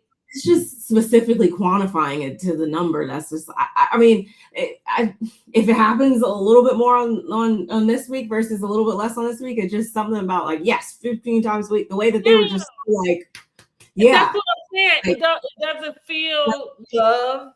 It doesn't feel passionate. Like nothing about what that's my mind says. Oh, you think I'm just here to lay on my back? Like this. And that's a problem for me. You know what I mean? Like that's a problem for me. And it could have been just like again, as women, we have learned to sacrifice ourselves for other people. And I'm not saying that women don't have sex drives. I understand that. But what I am saying too is that you can find yourself operating in spaces that maybe you wouldn't, but it's out of you trying to satisfy this guy. You know what I'm saying? Life though, like it's just, I'm thinking, okay, like so it has to happen, like for instance, like every day, every morning and every night. And like, so for 7 days, every single week, like you're in that mood, in that state, yeah, headache or something. Like, I don't know, you're just always just so available like that. That's what I'm saying. Like, when do y'all work? When do y'all do anything else? Not tired one night. I don't know. Like, that's a lot. I'm okay. And listen, I'm okay with every day. Like if you say yes, every day or something, I'm okay with that.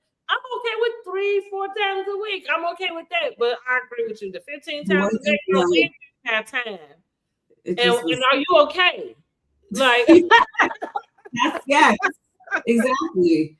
I don't know. And are you okay? Because no, don't come beating my thing up like that. Like, no, go get somebody else to do it. Yeah. But so with that being said, really quick, let's pull up the seating chart because that fertility journey has gotten Quad first chair. Apparently, it's been a while since she's been first chair, right? Probably since her married to Greg days, or going to divorce. So, tell me, when you got the seating chart, what did you think?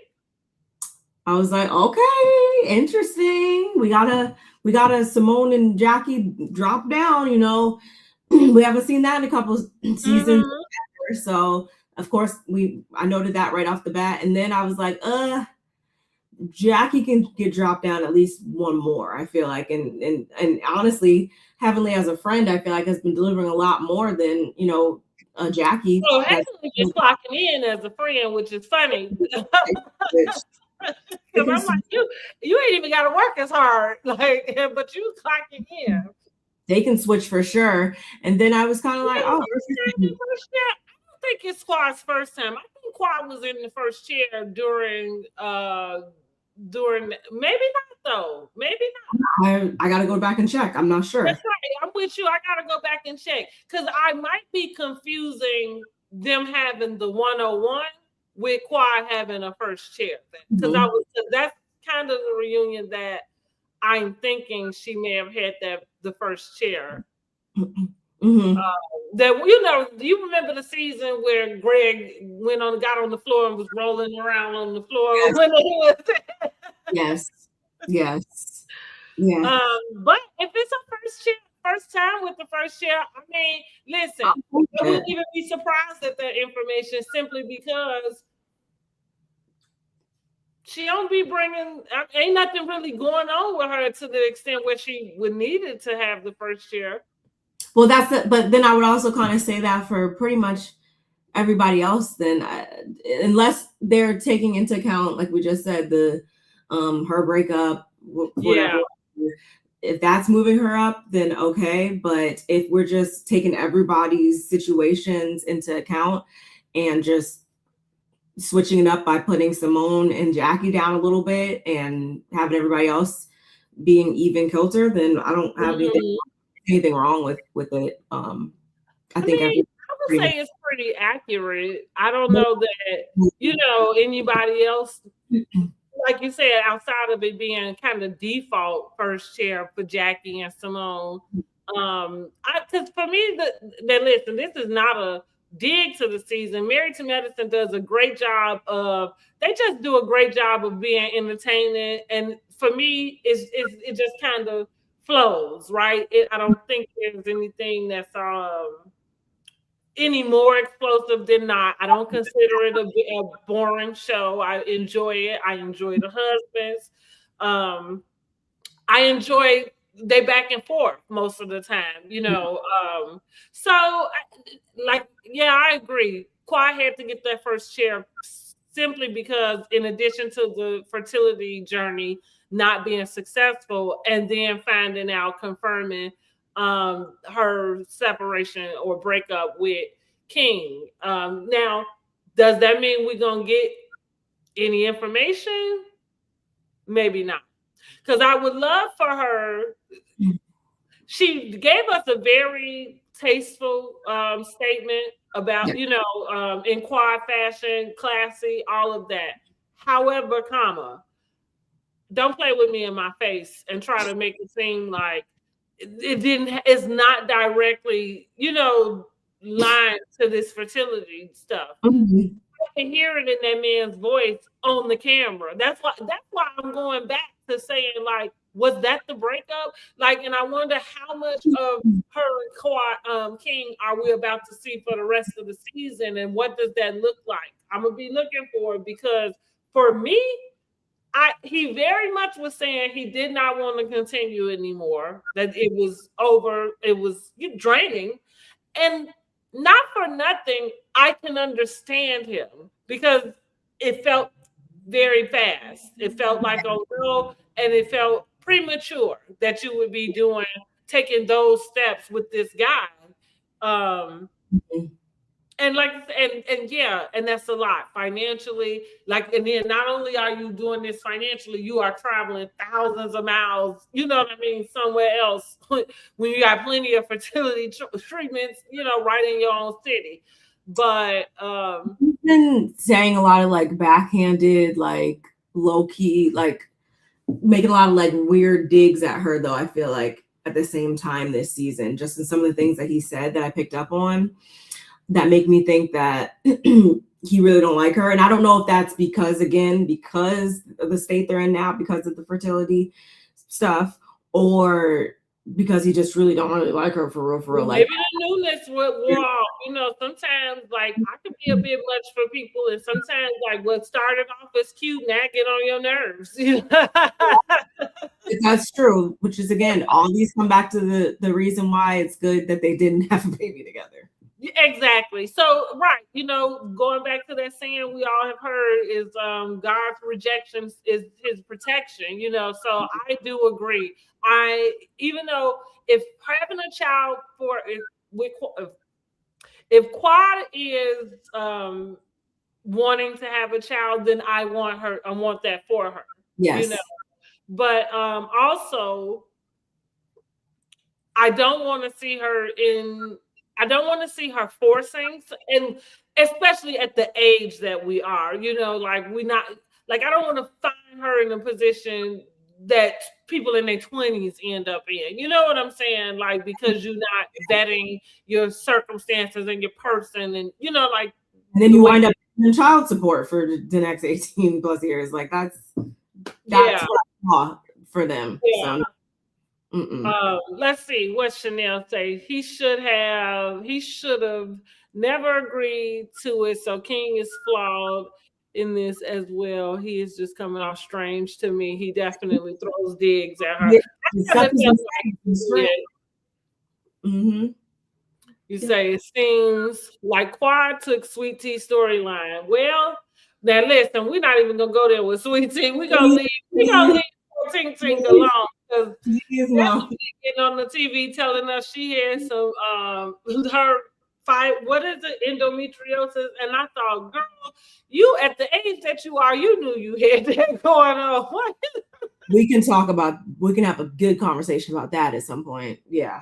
But yeah, you knew you had that going on. And again, like I try to be understanding, but don't play with me in my face. Like, just don't play with me. Do not insult my intelligence.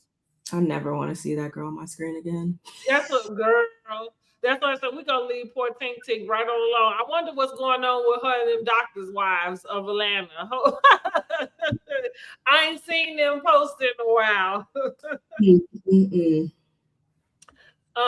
So I am gonna wrap up because I forgot the next scene. That's the next morning. Toya is asking about the dick pic from Eugene. Contessa is making her rounds with the ladies, which I thought it was cute. Contessa does. So that's what Contessa does too much. I call her Contessa does way too much. However, like, there are times and places where doing too much is very appropriate. And I felt like this was one of them times. It's your trip. I thought Angel, take notes. Going back to what, like I said, that lady didn't call her. I believe them. She you didn't call and check on them people all day long. And that's what, again, why I said it had to be, because the cameras was down. So she must have felt like she didn't need to. Because if you I'm gonna say a true girlfriend, if you just are with a group of women who you hosting somewhere, like, just like out of sight, out of mind. That you check in and make sure the people okay. Don't invite me nowhere and treat me like crap when I get there. I will never do nothing else with you. Again. Ever. So yeah, Contessa go around and she got her laptop and she taking notes from the ladies, wanting to see what their gripes are. Of course, we already know what it is. I heavily want to see if she can get Toya to shut the F up. She not too clear about that. She says she can try, but she ain't make no promises. So they all meet back at the pool, and so Contessa has asked the ladies to allow Heavenly to speak without being interrupted, to let Heavenly get everything she needs to say out. And once she says she is done, then people can ask their questions. This is where Heavenly, I don't know if it's a slip up, because it didn't feel like a slip up, but to me, it felt like it was an interesting piece of information for her to have said that she knew what words to use to get out the situation.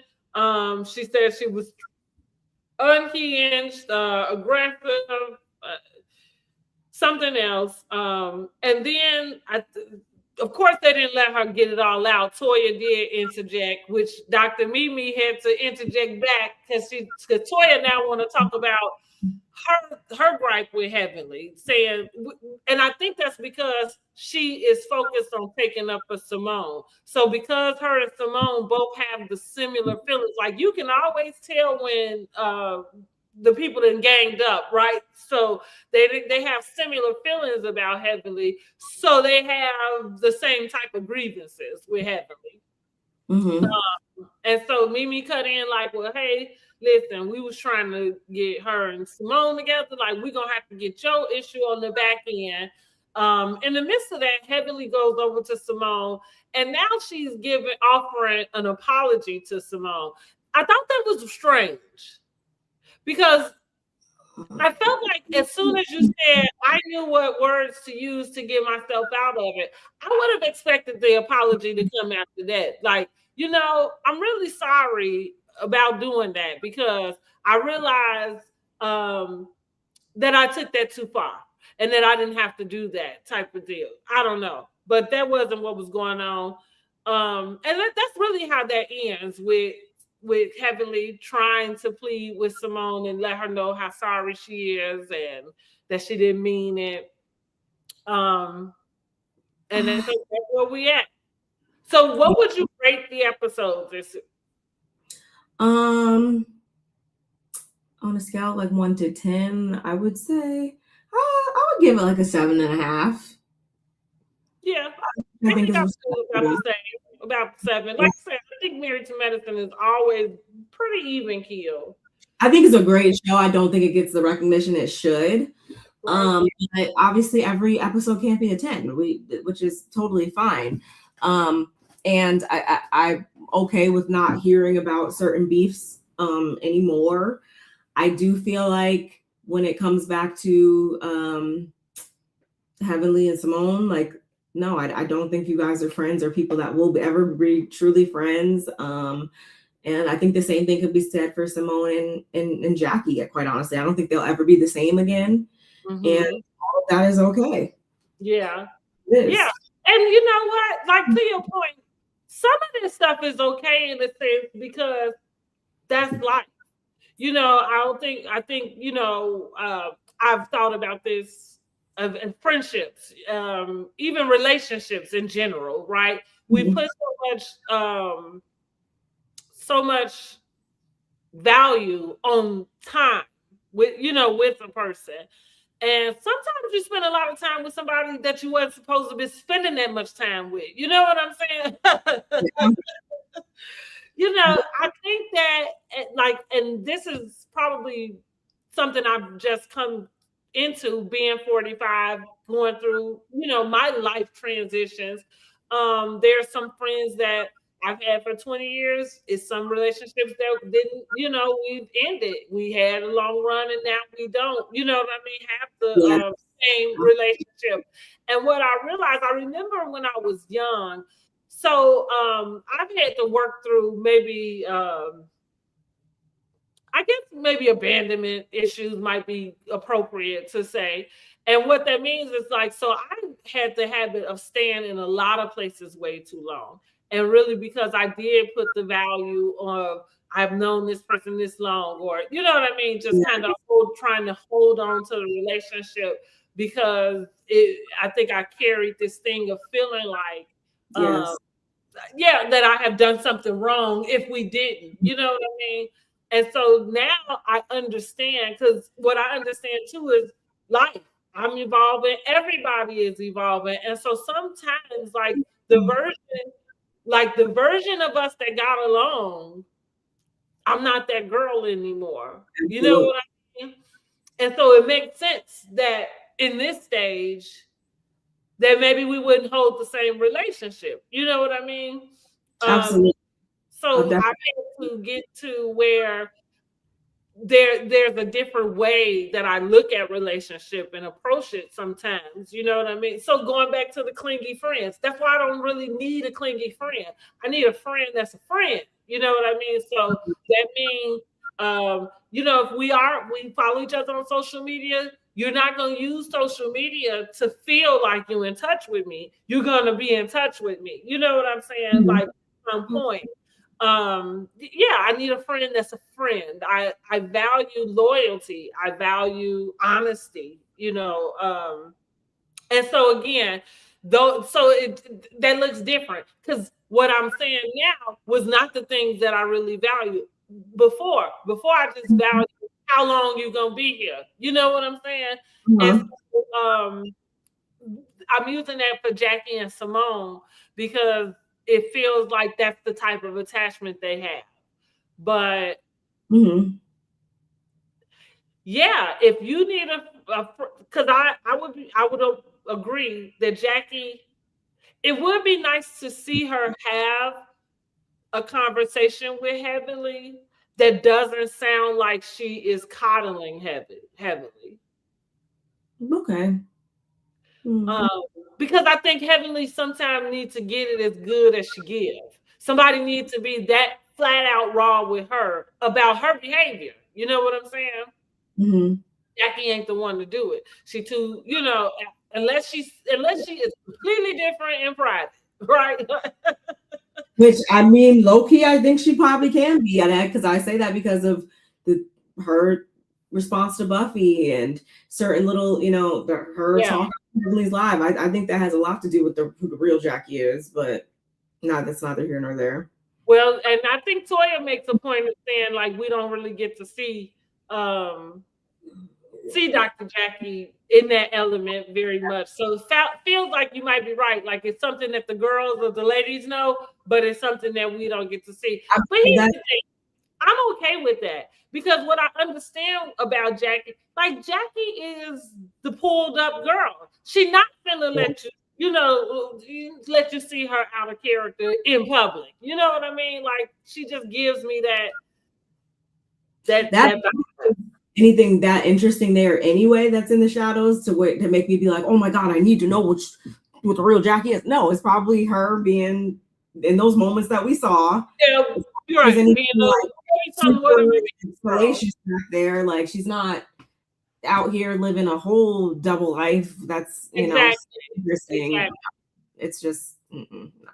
And that's what, now listen, because that's what I had to say about Toya Tale, because I was saying that, Toya with her, so she reminds me of Angel with her, like, her the Balenciaga bag, the fake bag. And I thought, it's not a flex.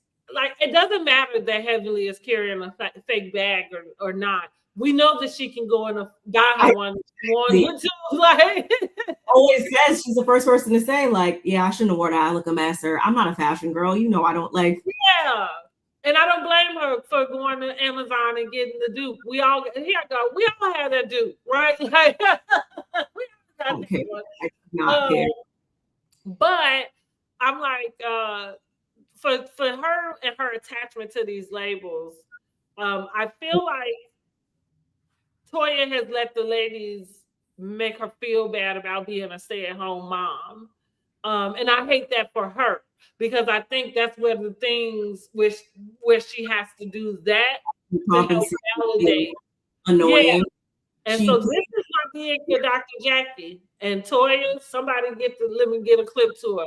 Like, how dare you let somebody who can't even have kids judge you about staying at home with your kids? Remember I said, can't nobody tell other parents what not to and what to do with their kids. And you damn sure can't say it if you ain't gotten in. Yeah.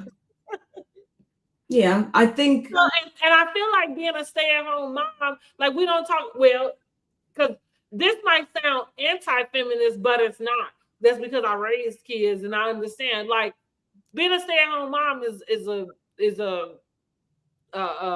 flex. Like, we out here working every day because we have to. You know what I mean? Oh, they could never shade me. If I was Toya, they could never shade me, like, at all. If I was Toya, would I be doing certain things differently? Yes, but they could never make me feel bad about how I go about my life at all. But I do think that, yeah, she's internalized it to a certain point, and that's why she then shows up so annoying and so just over the top about certain things because of but you're in the wrong room, girl. You're around a bunch of doctors. Like, I don't think you need to flex on them about, your new Hermes bag. Not for nothing, I like nice stuff. Listen, I don't have none of them. I don't have no Hermes or Louis Vuitton.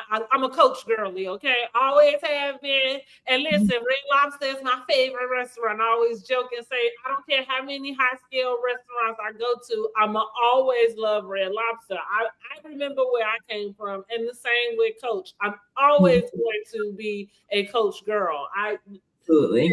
Coach is the business. But when I think about all of the higher end things like a Louis Vuitton, like a Hermes bag, it's kind of like, I agree that sometimes it doesn't feel like smart spending. You got your husband working his tail off, driving so you can have a $40,000 bag. And that's my deal. Like, do you know the type of income, the type of lifestyle that it requires to carry a handbag that costs $20,000-$30,000? You know what I mean? Like a handbag, not your scooter, you know what I mean? Not your, like, a handbag. Yeah. So I think that, like I said, she probably needs to go back home to her people in Detroit, which they might kick your tail. But you go flex that stuff around them, around the people who there's an aspiration to attain. It's not a flex when you flex around people who have decided they don't want what you have. You know what I mean? Like, they don't want it. So it's not a flex to make fun that they don't have it. Yeah. And I look crazy. Yes. And speaking of, with her being on the other side in the first chair, now has she got enough? I forgot to say, I was kind of like, okay. That's what makes me think that nobody had so much going on to the point that they had to be like, oh my God, you got to be in the first chair. I think they all were like, okay, these people get along. Okay. In here. Let me ask you this. Do you also feel like they are filming the reunion pretty early? This feels early to me.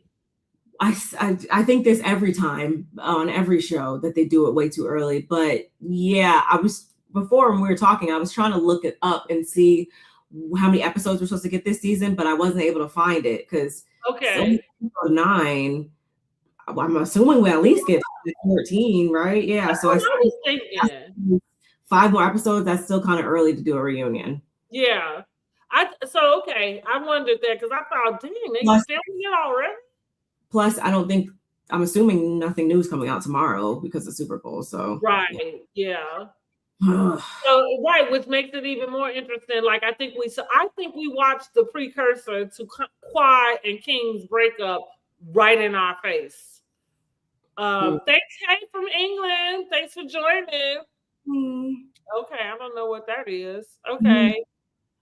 So it was Toya on one side and Quad. Very interesting. Yeah. So listen, that's that on Married to Medicine. I'm with you. I'm wondering what is up for the rest. I know we still got the couple strip. I do like Mimi and Steve. I love Mimi and Steve. I don't care what anybody has to say. I'm fine with Mimi giving her opinions. I'm fine with them being on the show. I don't care. I feel like I like the family aspect more. Now, I'm with you. I'm fine with her kind of giving her opinions. And she is analyzing all her friends. Maybe that's what therapists do, naturally. Close to, but I feel like their story with their son and just the rawness of that, I really enjoyed that for them. And it doesn't feel like you using what's going on with your son as a way to evoke emotion from the audience. Shamia, that's what I think Shamia does with her daughter. I'm sorry. I agree. I appreciate their transparency. I don't feel like they're forcing it either. Some people disagree that I've seen online. I don't see how. I think that's really their true day-to-day life. I really appreciate their story this season. Yeah, I do too. Blast this year. Contessa she is working her way to get her stethoscope back, honey. She has learned her lesson about keeping her mans. Even though, we gotta kind of talk about her and Brandy. Oh, I forgot all about Brandy, honey. Like Brandy's clicking down for me. I'm sorry. She is for me as well.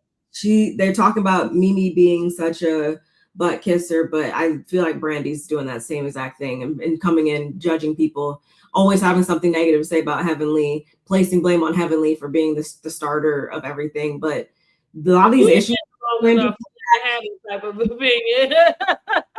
a lot of these issues go back to before you were even thought about being on the show. And the fact that you don't see that they're antagonizing her every time she comes to the scene is okay, Brandy. Right. I think she, like, to your point, she has agreed with what was given to her about why they are. Yeah. So that was I forgot. But what I was gonna bring up was Contessa with the birthday party, and right, her husband did the birthday dinner. Now Contessa, like, listen, you was mad. But she, like I said, she learned a lesson about talking about Scott on this television, because let me get this person up out of here, child, because we don't have none of that talk over here. Talking about the guy that's in office. Right, that guy, like, we don't talk about him at all, okay? Keep it light. Keep it light. So, wait a minute. What was I saying before then? Contessa the party, she was mad. Right. So yeah, she's keeping Scott off of everybody's radar, and as you should, because I don't think y'all have the greatest relationship, but if it works for you, then it works for you. But it kind of goes like she did all of this complaining. It's kind of what I thought about Simone. Like, I'm like, Simone, I don't really want to hear you complain about Cecil. And not that I don't understand what her gripe is, but it's kind of like, until you get up and walk away, like, if I don't really want to hear you just complaining about them. You know what I mean? So get that together. But she working hard, so she might actually get her stethoscope back next season. So we'll see. Now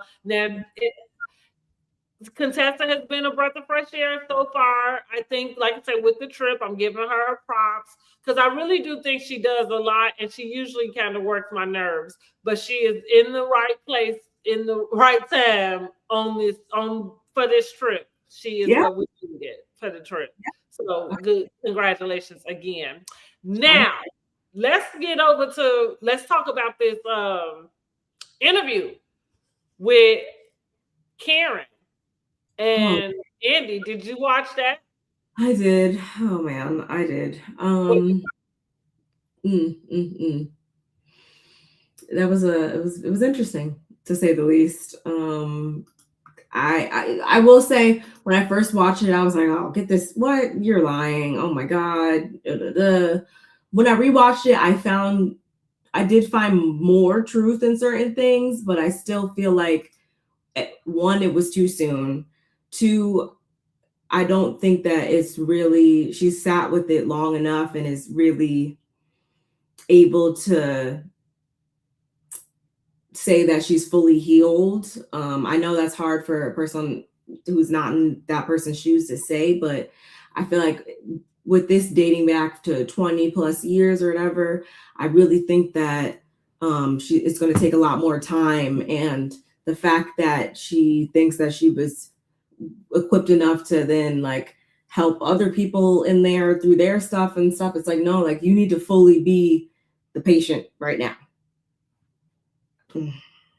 Well, that's what I said. I said the Karen is always going to grand dame, because I think that she was glorifying certain things. I thought it was interesting that she would prefer to cop to having an issue with depression medication, and we're going to break that down too. Like, I love when people think they're smarter than everybody else, but then you end up saying stuff that you really don't realize, like, girl, you kind of just told on yourself. But, like, it's interesting that she doesn't want to identify as an alcoholic, because that's what it all boiled down to. Like, you literally was in there for this.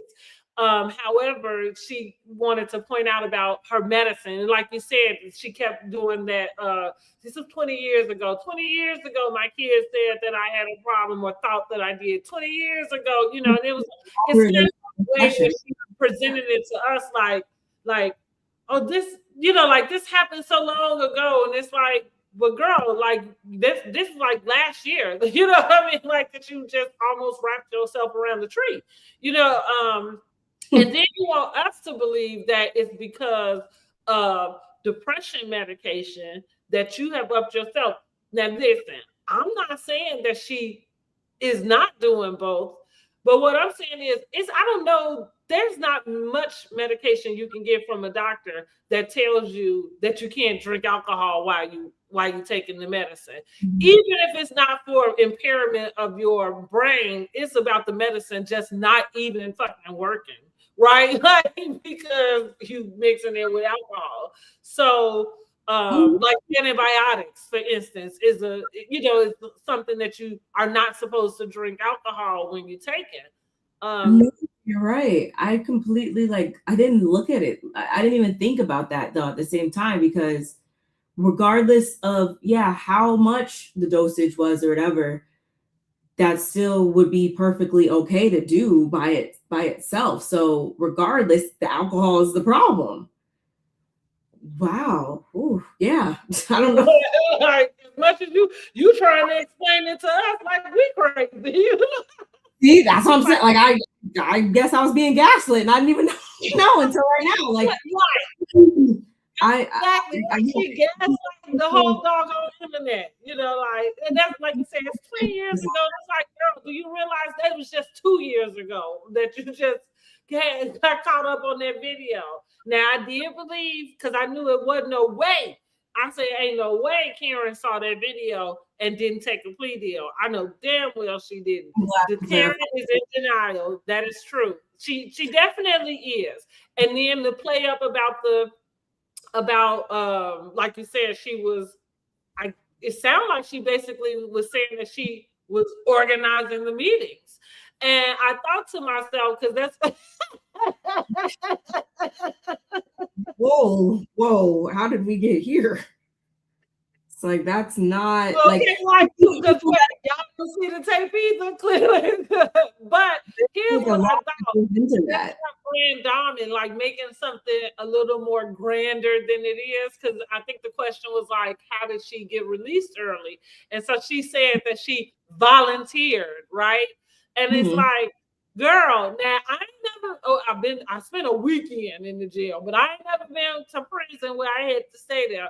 However, I watched a lot of movies, and I know some other people that had to do it. And so what I am saying is, generally, and I watched British Williams interview also. I watched that, yeah. But what I will say is, most times when somebody goes to prison or jail, there's always some programs that you can do to cut your tab.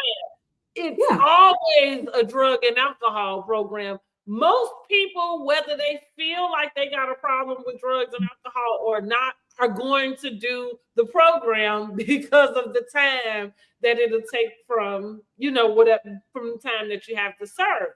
With that being said, I could imagine that you were in the program because it might have been a requirement, or yes, you get to get some time off. Now, once you got in the meetings, I can imagine you maybe being more vocal about what is going on there, but I don't know about them putting you in charge of, like, I agree with you. Like, how did we get here? Because, girl, you was in such denial, you didn't even watch your own body cam footage. Yeah, it and hey, Sweet Pea, it definitely reeked of like she was still in either some level of denial or just not able to, just in a sense of denial, because to have that many years, and that even when she was like, oh no, it was 4 alcohol related offenses, but only 2 were DUIs. Karen.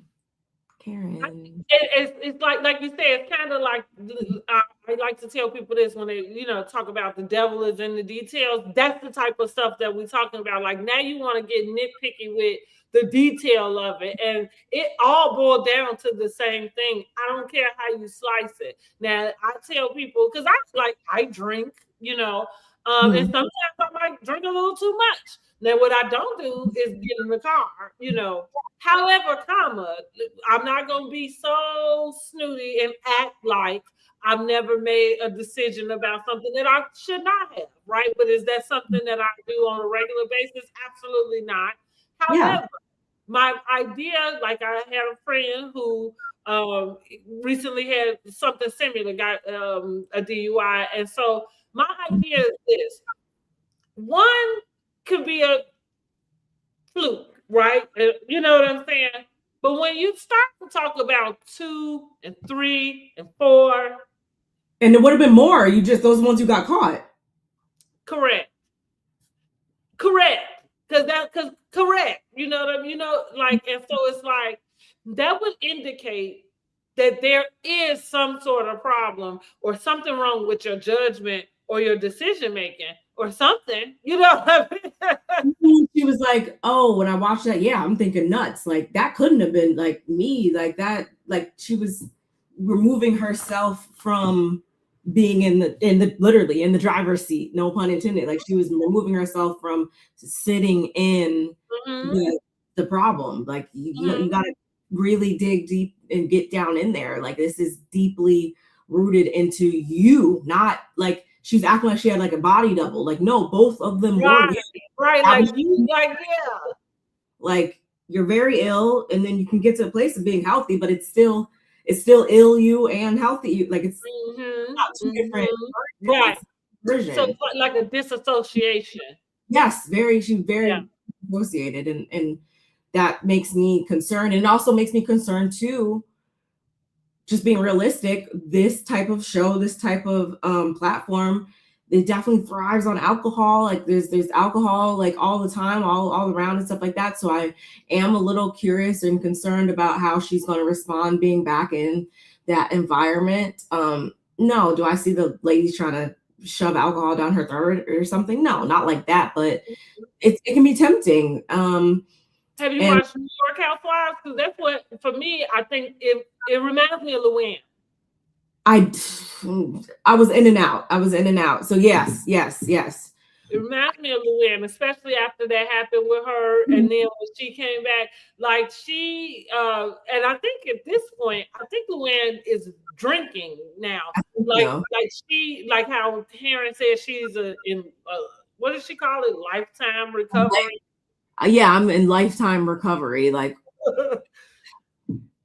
it's like I wanted to get everybody who decides to be in recovery. That's what I'm saying. Just say it flat out. Like there's no need to sugarcoat or we're not saying that this has to be your past has to be your future. It doesn't. But you do have to admit that was the past was the past. Like right. I agree. Yeah, it's very Luann-ish because Luann was very funny about the way she dealt with her arrest and having to go to the alcohol rehab. And I mean, listen, I agree with you, especially as we watch these housewives. We didn't watch Luann fall in the bushes. We didn't watch, Dorinda is another one that which is funny because you could tell how lucid, even though, listen, I live for Dorinda getting drunk and cussing them girls out.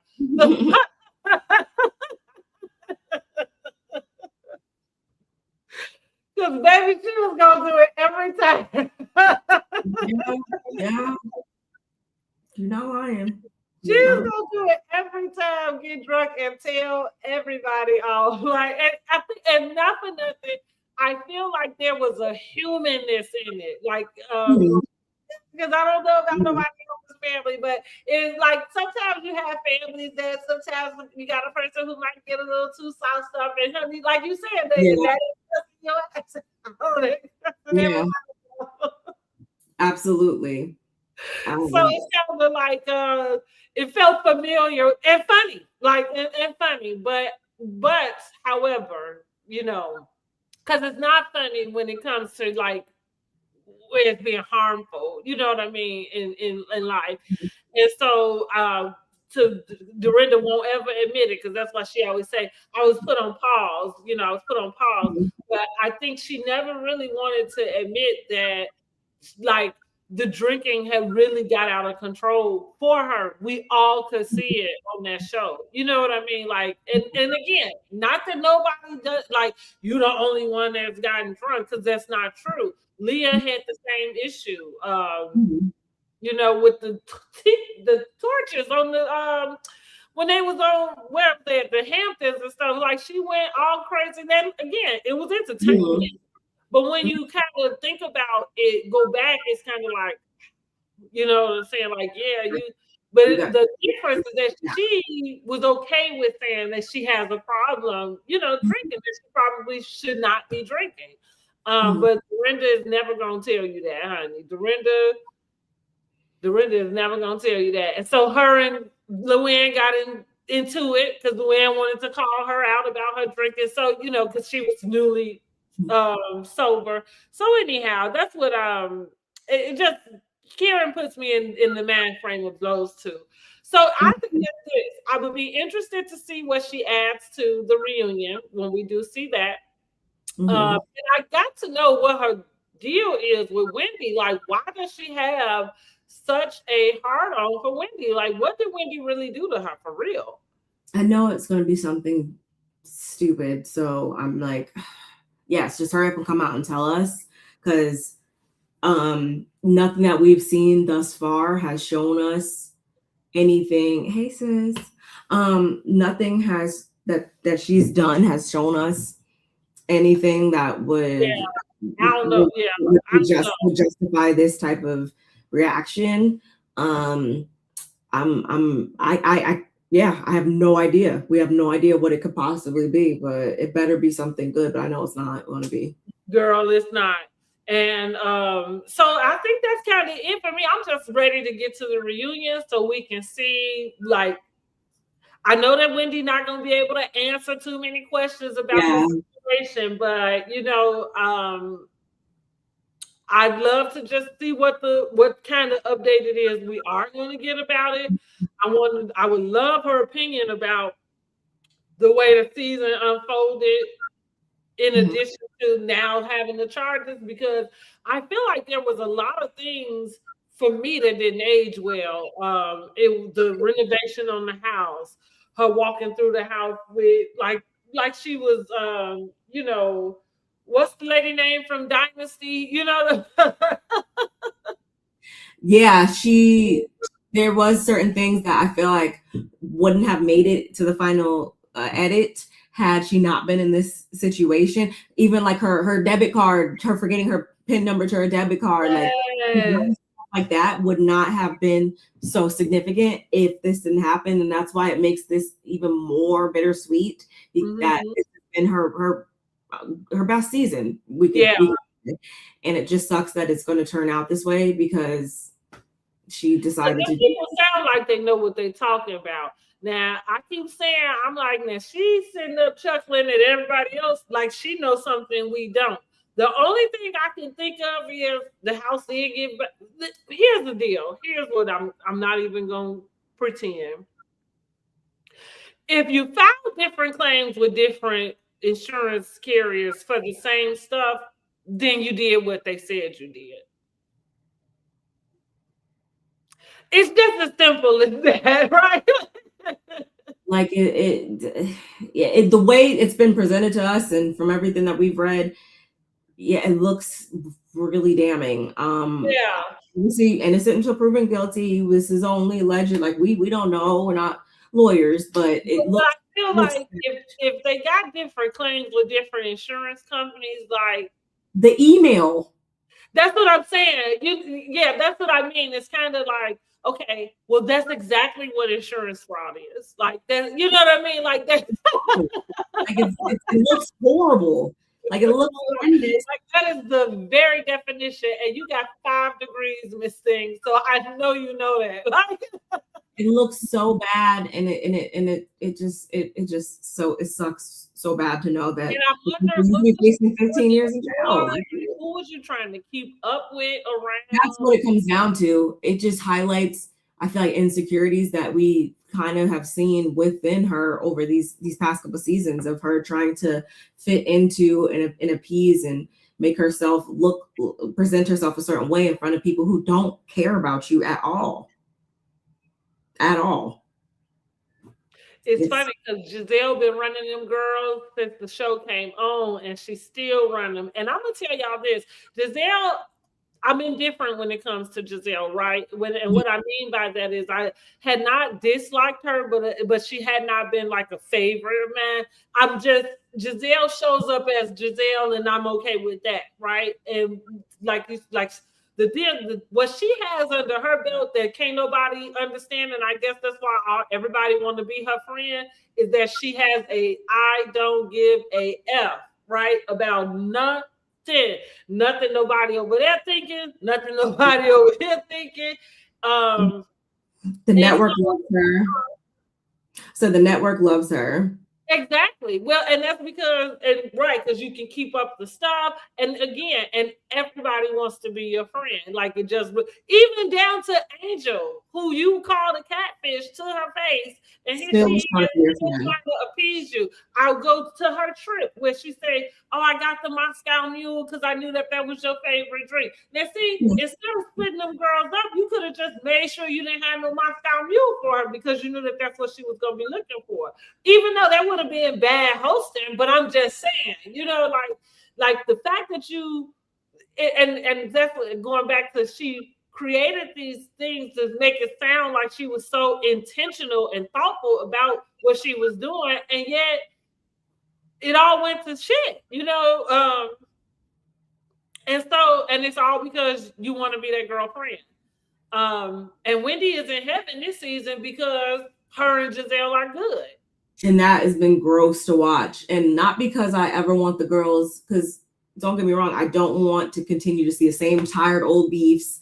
I think you guys should move past stuff. Like I get it. But the fact that you've been so fast to be all up in her face, like too giddy about it was gross to me.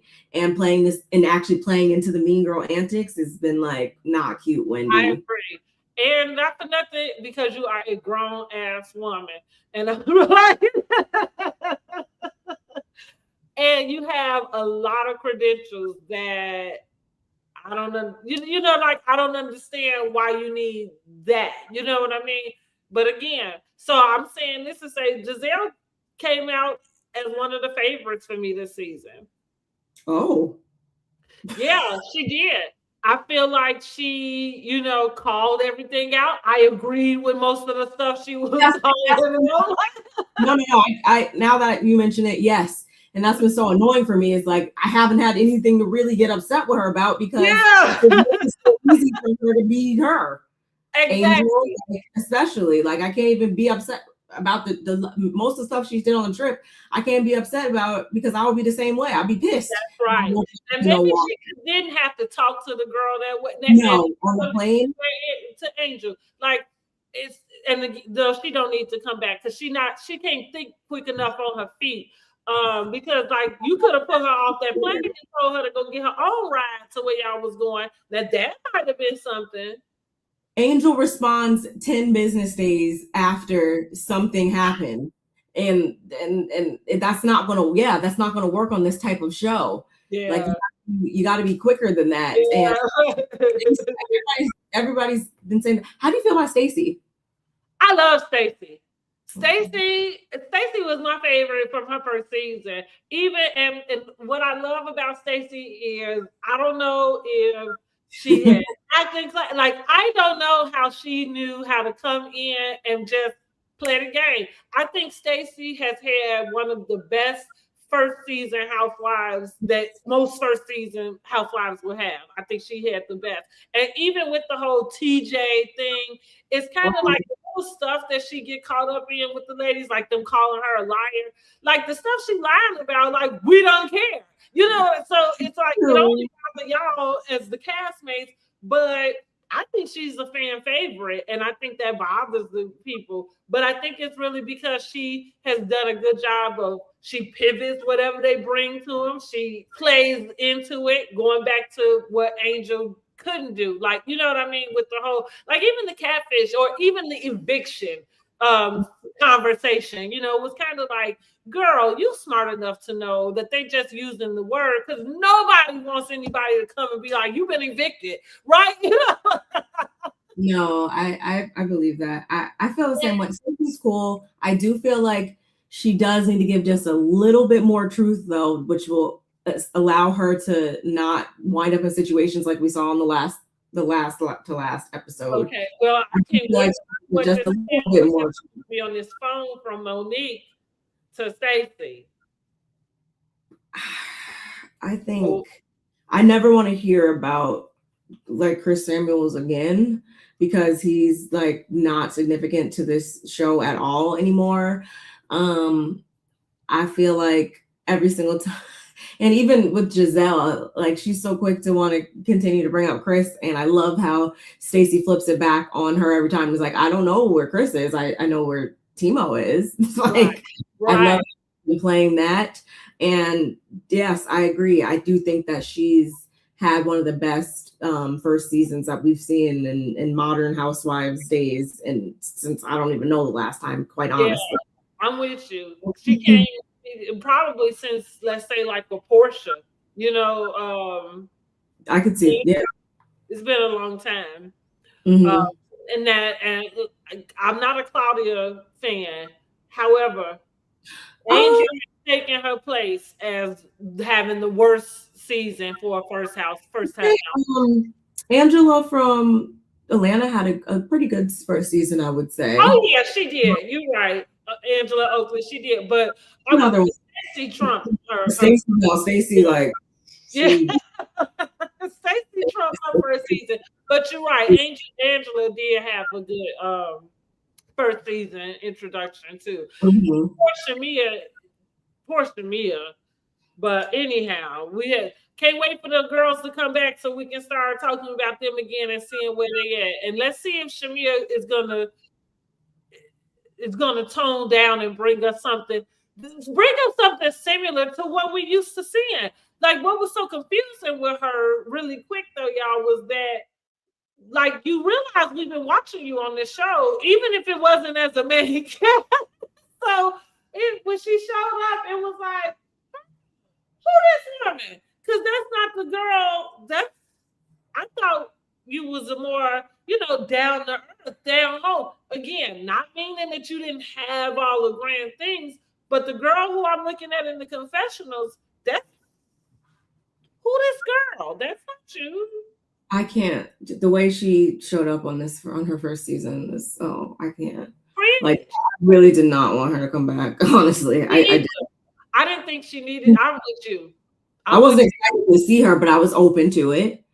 And then it instantly went down, like fast. She tossed her friendship with Portia in the fire, like put that up on the chopping block, like it was nothing. And I'm gonna tell y'all, Portia is one of my favorite housewives. I do like Portia, even though I can be.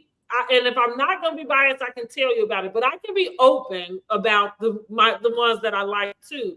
And so I'm saying, I said, yeah, all the time. Like there's not things that Portia has not done in the seasons that we've watched that have compromised what type of friend she is in the relationship.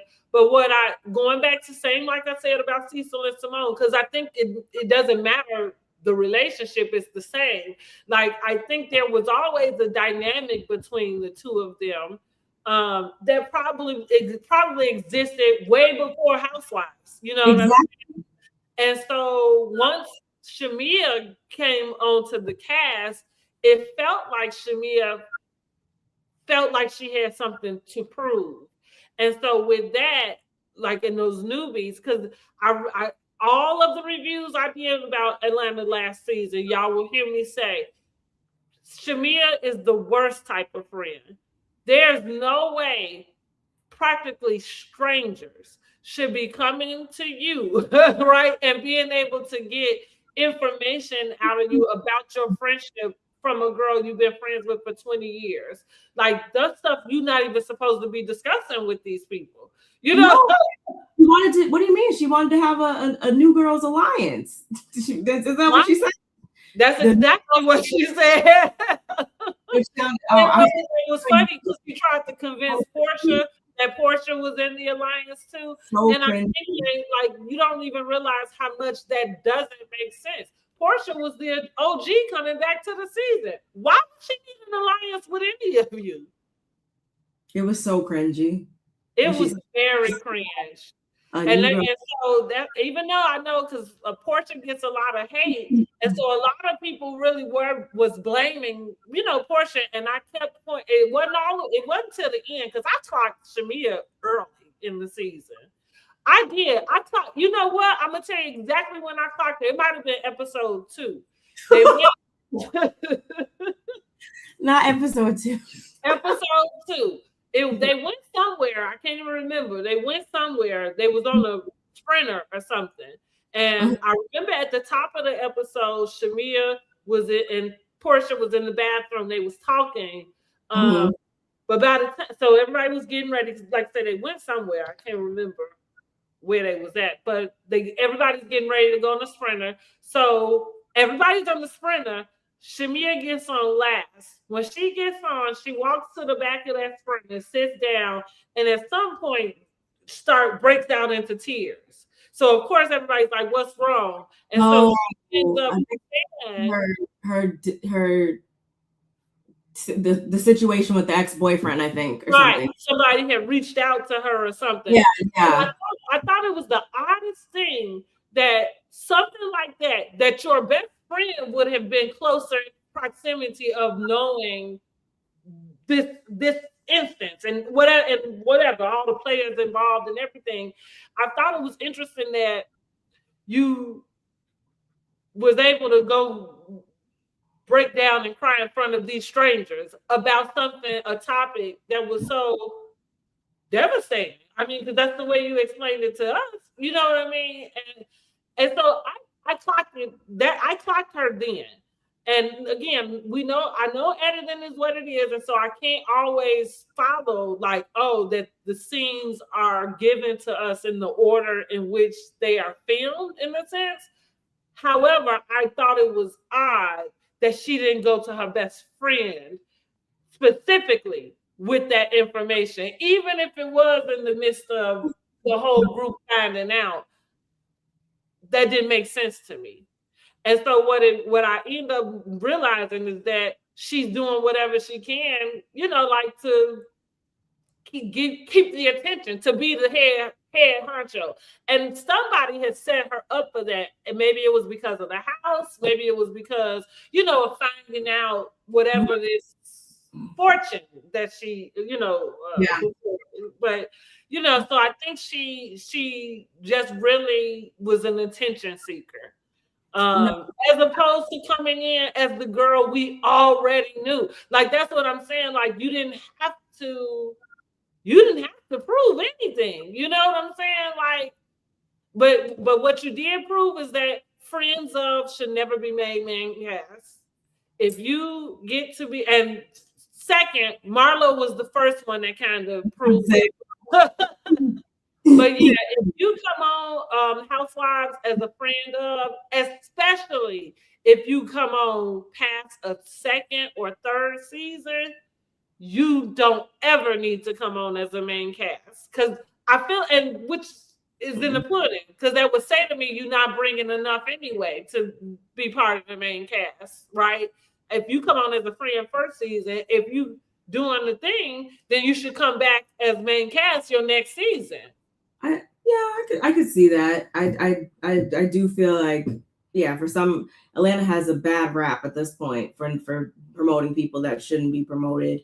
But like I said, it wasn't even episode 2 for me. It was just knowing that she was going to be full time, that I knew, because the personality gets on my nerves, the fashion gets on my nerves, like everything about her always gets on my nerves. And my thing was like, I feel like they both have flaws in that friendship, but that just made me look at Shamia more to say, like, girl, like, you've been not as satisfied with the friendship you've been getting from her for a while now. So why did it take to being on this show to bring that to the light? Like, you've been like going back to the wedding and stuff like that. Like y'all should have been hashed out like years Which ago. is why it was interesting that it was coming up through the eyes of somebody you just met.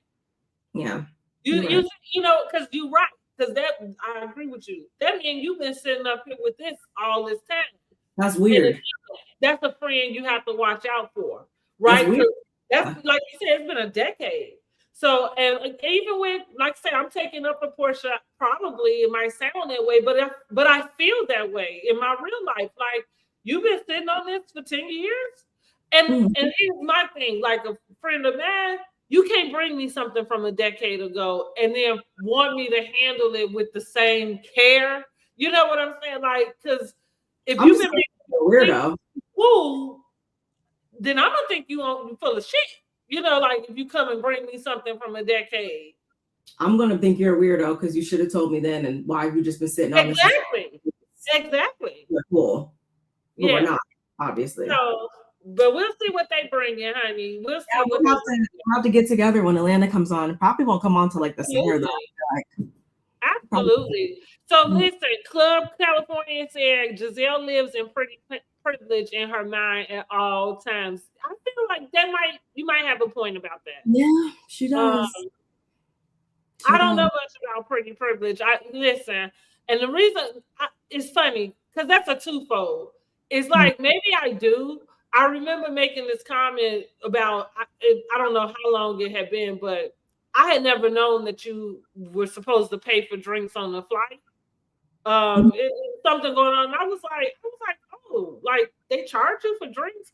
So I was like, I've never paid for a drink. Yeah.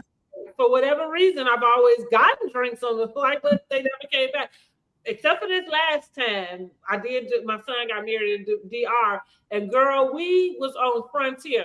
That was the very first time that I have been charged for a drink on the plane. The very first time.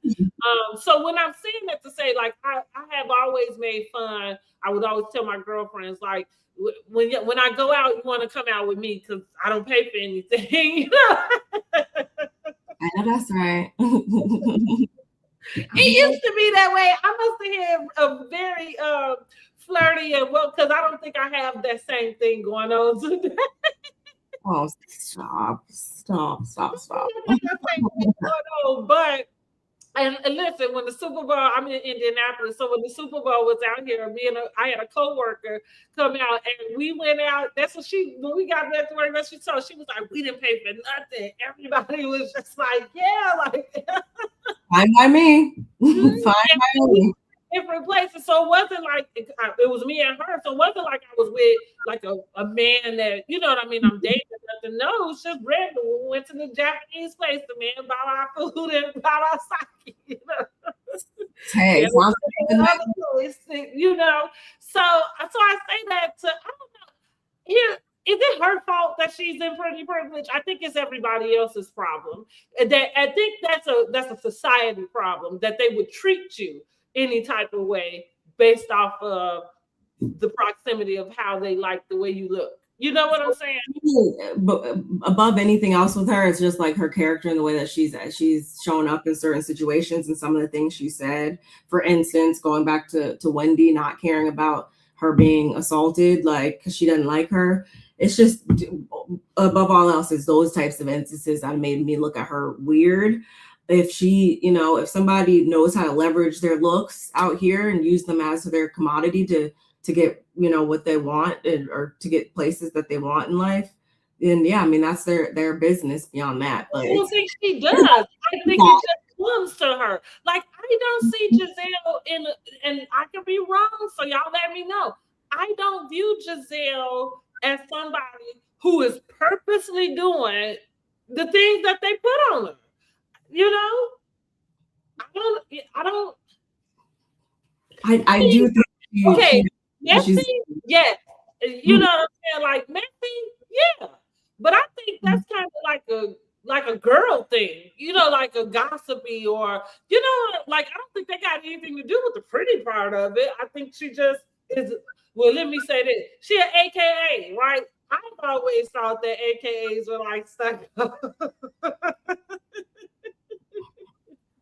I just, regardless of, it's the inside for me. Like point blank, it's just who she's showing up on the inside to be. I've seen people act like that don't look like her. I've seen people that look like her that don't act like that at the same time. I think it's just Giselle is a very unique person that unfortunately I've come to terms with the fact that she's not going anywhere on the show, whether I like her or don't like her. Yeah. I just got used to not allowing her to work me up when the moments that she does irritate my spirit on here. Mm-hmm. And she's been lucky enough this season to not piss me off too much. So. Like Robin more than I didn't like her. Huh? I didn't like Robin. I was glad for Robin to go. Robin used to infuriate me just because, like, you're not about to play in our faces, and that's why you decide you didn't come back, because you played in our faces and tried to put stuff behind paywalls. Oh well. Well, not only in our faces, you played in your boss's faces too. That's what like you be able to do that. Like, girl, we are paying you to film a whole show. Like, you got all that's what. Listen, I told y'all that's why I stopped watching them Kardashians. Now, E didn't catch the same memo with them, but that's why I said y'all had the biggest storyline living in your house for 10 years, and y'all was giving us this other crap. Oh God, you just the biggest storyline. Here I go. I'm never watching it again because I had watched them up until that point. Yeah, I had watched them, but I've not watched a single solitary episode since. Like, get it off my screen, because no, you won't play with me. I agree.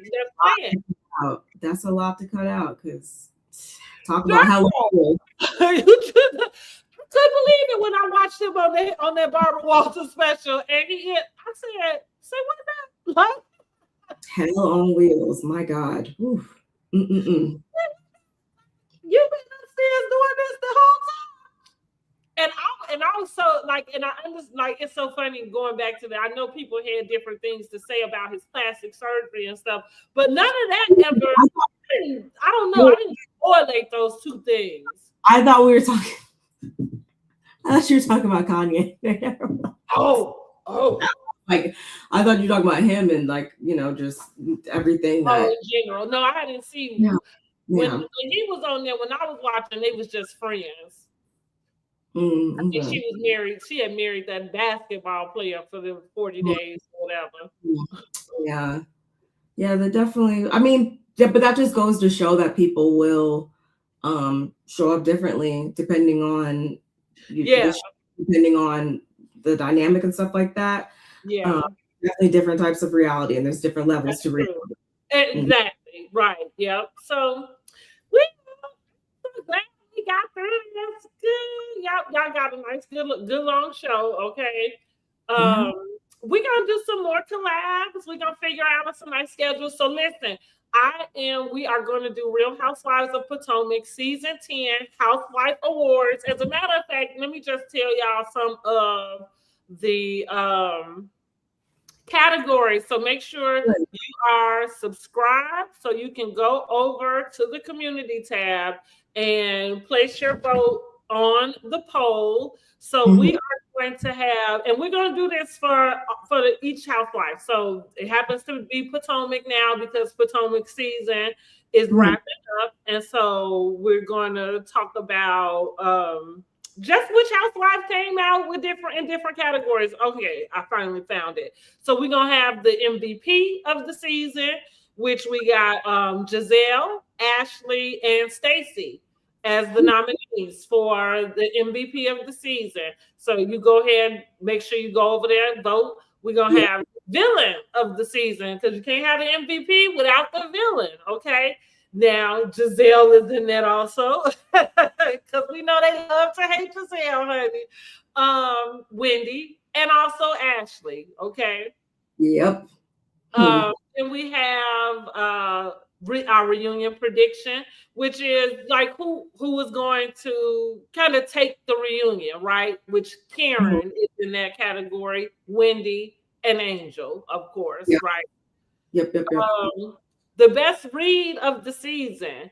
So we got 4 in that category, and we did Wendy, Stacey, Kay, and Angel. My man, my business, my picture frame. Keep going. We got most improved housewife. Okay, so this is generally for maybe friends of first time housewives. So we did Kay, Tia, and Jazzy. Okay. For most improved. Honey, Angel was wailing, so she couldn't get in that category. Main character energy, okay? Who gave main character energy? So these are for the friends of, so that was Jazzy, Monique, and Tia is who I put in those categories. Of course, we got the Flip Flop Award, okay? So that's Ashley, Tia, and Angel, who was the flip flop of the season. And that's it. I think those are the categories. That's what we got.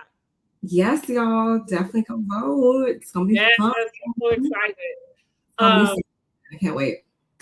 So this week is Super Bowl. We're not getting any new seasons, but we do want to do a traders. So I'm gonna say if you want to get together maybe Monday, we can do a traders recap for the season. Yeah, I'll because I've been meaning to bring y'all one, but sometimes I like being able to do a co-hosting because I like having somebody to talk to and get some extra, like feedback. Of course. Yeah, no, I'm always down to do. I haven't been doing it on my own because I just too many other shows and different stuff, but I don't mind ever talking about it with somebody else, of course. I know, I get you because I'll be overwhelmed with all of the show, and now I'm catching up on Beyond the Gates, y'all, because I got so far. I'm so behind. Oh my god, I'm so far behind too. Where are you at? So like far? 114 episodes. Oh, you got to be further than me. I might be like right underneath. So, because what's going on right now is they crack me up with the articulates. Girl, every time they say that, I just laugh. Like, who came up with that? The articulates. Like, what are you thinking about? Alphabets or something? Like, yeah, I'm probably just a little bit beyond you because they're still talking about it, but okay, well, so that's what I'm saying. Like, she's trying to call off the concert, and the two ladies are trying to like force her to do it. So she didn't kick them out the hotel room, and I'm probably like a week or two past that. Okay. Yeah. But girl, so yeah, I gotta catch up on them. And yeah, so I'm like, this is the time to do it. Yeah, the Super Bowl because watch football. And Beyonce is not performing. Look, they're not having a concert at the Super Bowl. I mean, a football game at somebody's concert, so I won't be watching. Yeah, I'll be catching up on my stuff here. But yeah, so we can get together and do traders because I do love traders. I think that's such a good show. I feel like I'm always telling everybody like you should watch it. And even though they have reality stars on there, I feel like you don't need to know, who these people are to enjoy the show, which is really good. But I just like seeing like I don't know. That whole trainer thing is just really interesting. It's just interesting. Watching them try to figure out who to get out can be so funny. It is. It's a really, really good show. I'm so glad I discovered it. Season 2? I just this season's really good. I can't wait to see it. Oh my god. I can't wait. It is. So with that, we'll bring y'all traders, and then we'll come back next week with the follow-up too. So the following week is when we'll come and do the Housewife Awards. And then do a reunion part 1 recap. And we should have all 3 of us then. So maybe it'll be all 3 of us, which is myself, your girl, Brandy, Janae. We got Barb Meets World and Word on the Curve, Miss Angela, doing what we do best. Talk about these housewives. I love life enthusiasts. Always have been. Yeah. you about Salt Lake City. Now, as they add on new cities, and I can't believe I've been watching like when they start to tell us the years that they've been on. I'm like, damn, I've been watching this. I was in like middle school. I was like in high school. It's crazy, and now I'm a grown woman. Like exactly, but that's what like. Well, to your point, I might have been early 20s or something. And so what I'm saying is like, even I think this about Sex in the City too. I was like, when I started watching them, I was like so much younger than them. Like now I am them, you know. It's crazy. It's funny, like nobody told me. But Salt Lake, if they add on newer cities, I don't find myself as engulfed in wanting to find out about the newer cities.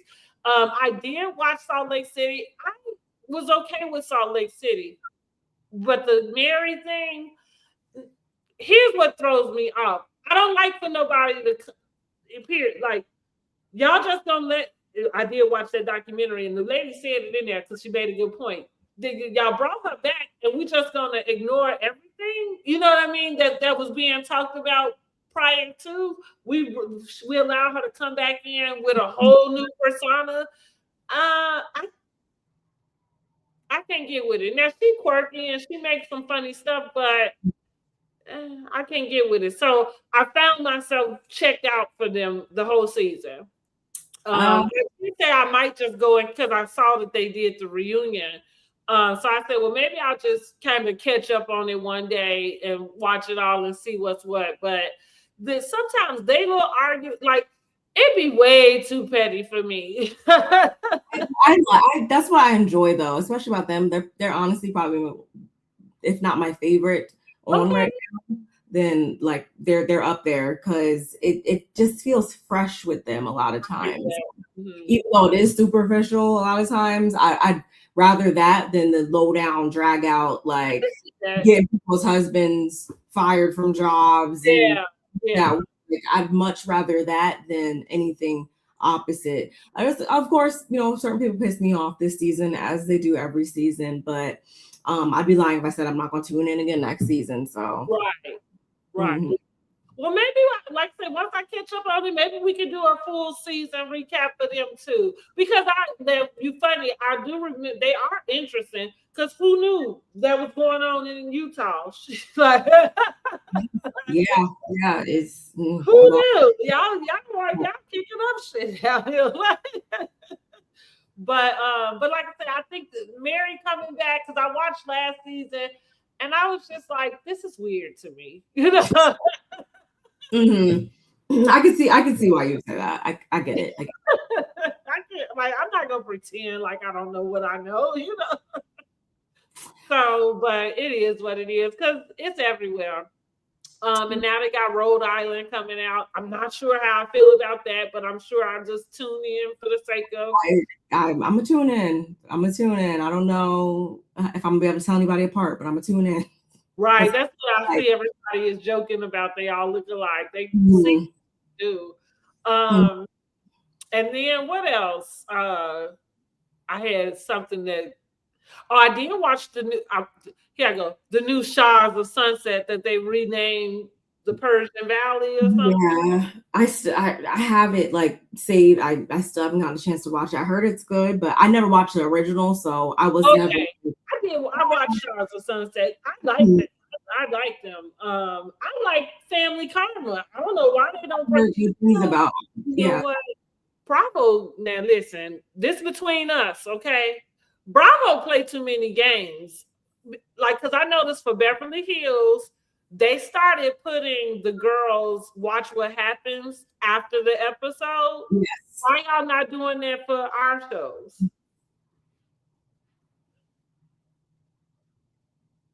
Yeah, I just put that out there. Like, y'all need to do the same for us. Where every time y'all got one of them, put their episode, on the back of theirs. Because I'm not watching Watch What Happens every single day. I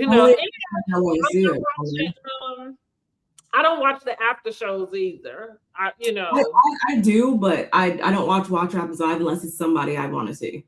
I used to watch it every night, but that was before we had many more options of stuff to watch. Right. Mm-hmm. So I hope you guys enjoyed. Okay, make sure you like the video, make sure you share it out, make sure you subscribe to both of our channels. If you are catching the replay, drop down in the comments, let us know what you think about the seasons, what you think about everything we talked about, and give us what you would rate the season for Real Housewives of Potomac. I'm rating the season. I feel like they did. I feel like Karen being gone was okay. I didn't miss Karen, right? I didn't find myself kind of like, y'all need Karen here. I think it was enough that was going on. Karen really wasn't missed all that much. Now that's not to say that she can't come back in the fold and spice it up.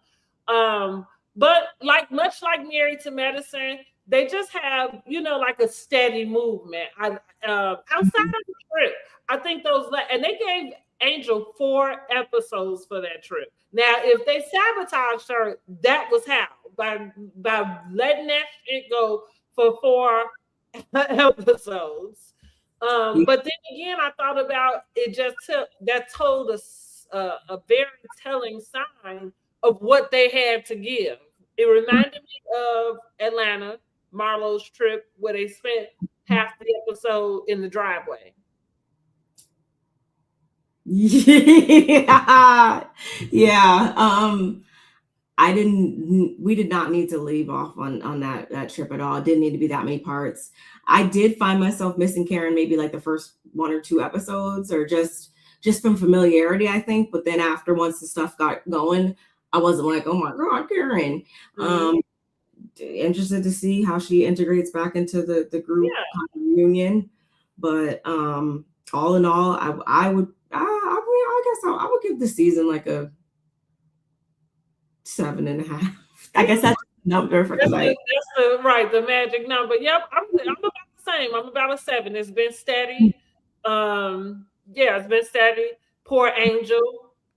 Sorry, girl. But I never thought that anybody would have a worse season than Claudia, and here you go. And the reason why, this is similar to why Claudia had been the one, because she did the same thing. She came in with an agenda about what she was there for. She was determined to prove that Portia got her car from a Nigerian, from an African. She was, there to attack Nene for Kenya. And it was like a dog with a bone. And she is the same way. I have stomached her through Carlos King's Monday Night Lives. And I've kind of gotten a little bit used to her, because I would do everything I could to avoid watching most stuff with her, because she's just annoying to me. And I think it's always, she feels like she has to prove herself, but then she turned around and she telling us that she not. And it's like, girl, interesting. That's exactly what you're doing. Anyway. So that's what I say. For her to think that she could give any housewife some advice, you would have to have been asked back for another season. Don't you think? Mm-hmm. For sure. Well, I can deal with her and certain. Yeah. Mm-hmm. Yeah. So, but that's it. I ain't got no more. I'm gonna get up out of here. Yes, y'all. Thank you. Thank you. This was definitely fun. I'm gonna go ahead and play our outro. You can stay in the studio. We can chat a little bit, and then we can head out. Thank you again, y'all. So make sure you like, subscribe, and share. Yep. Good night.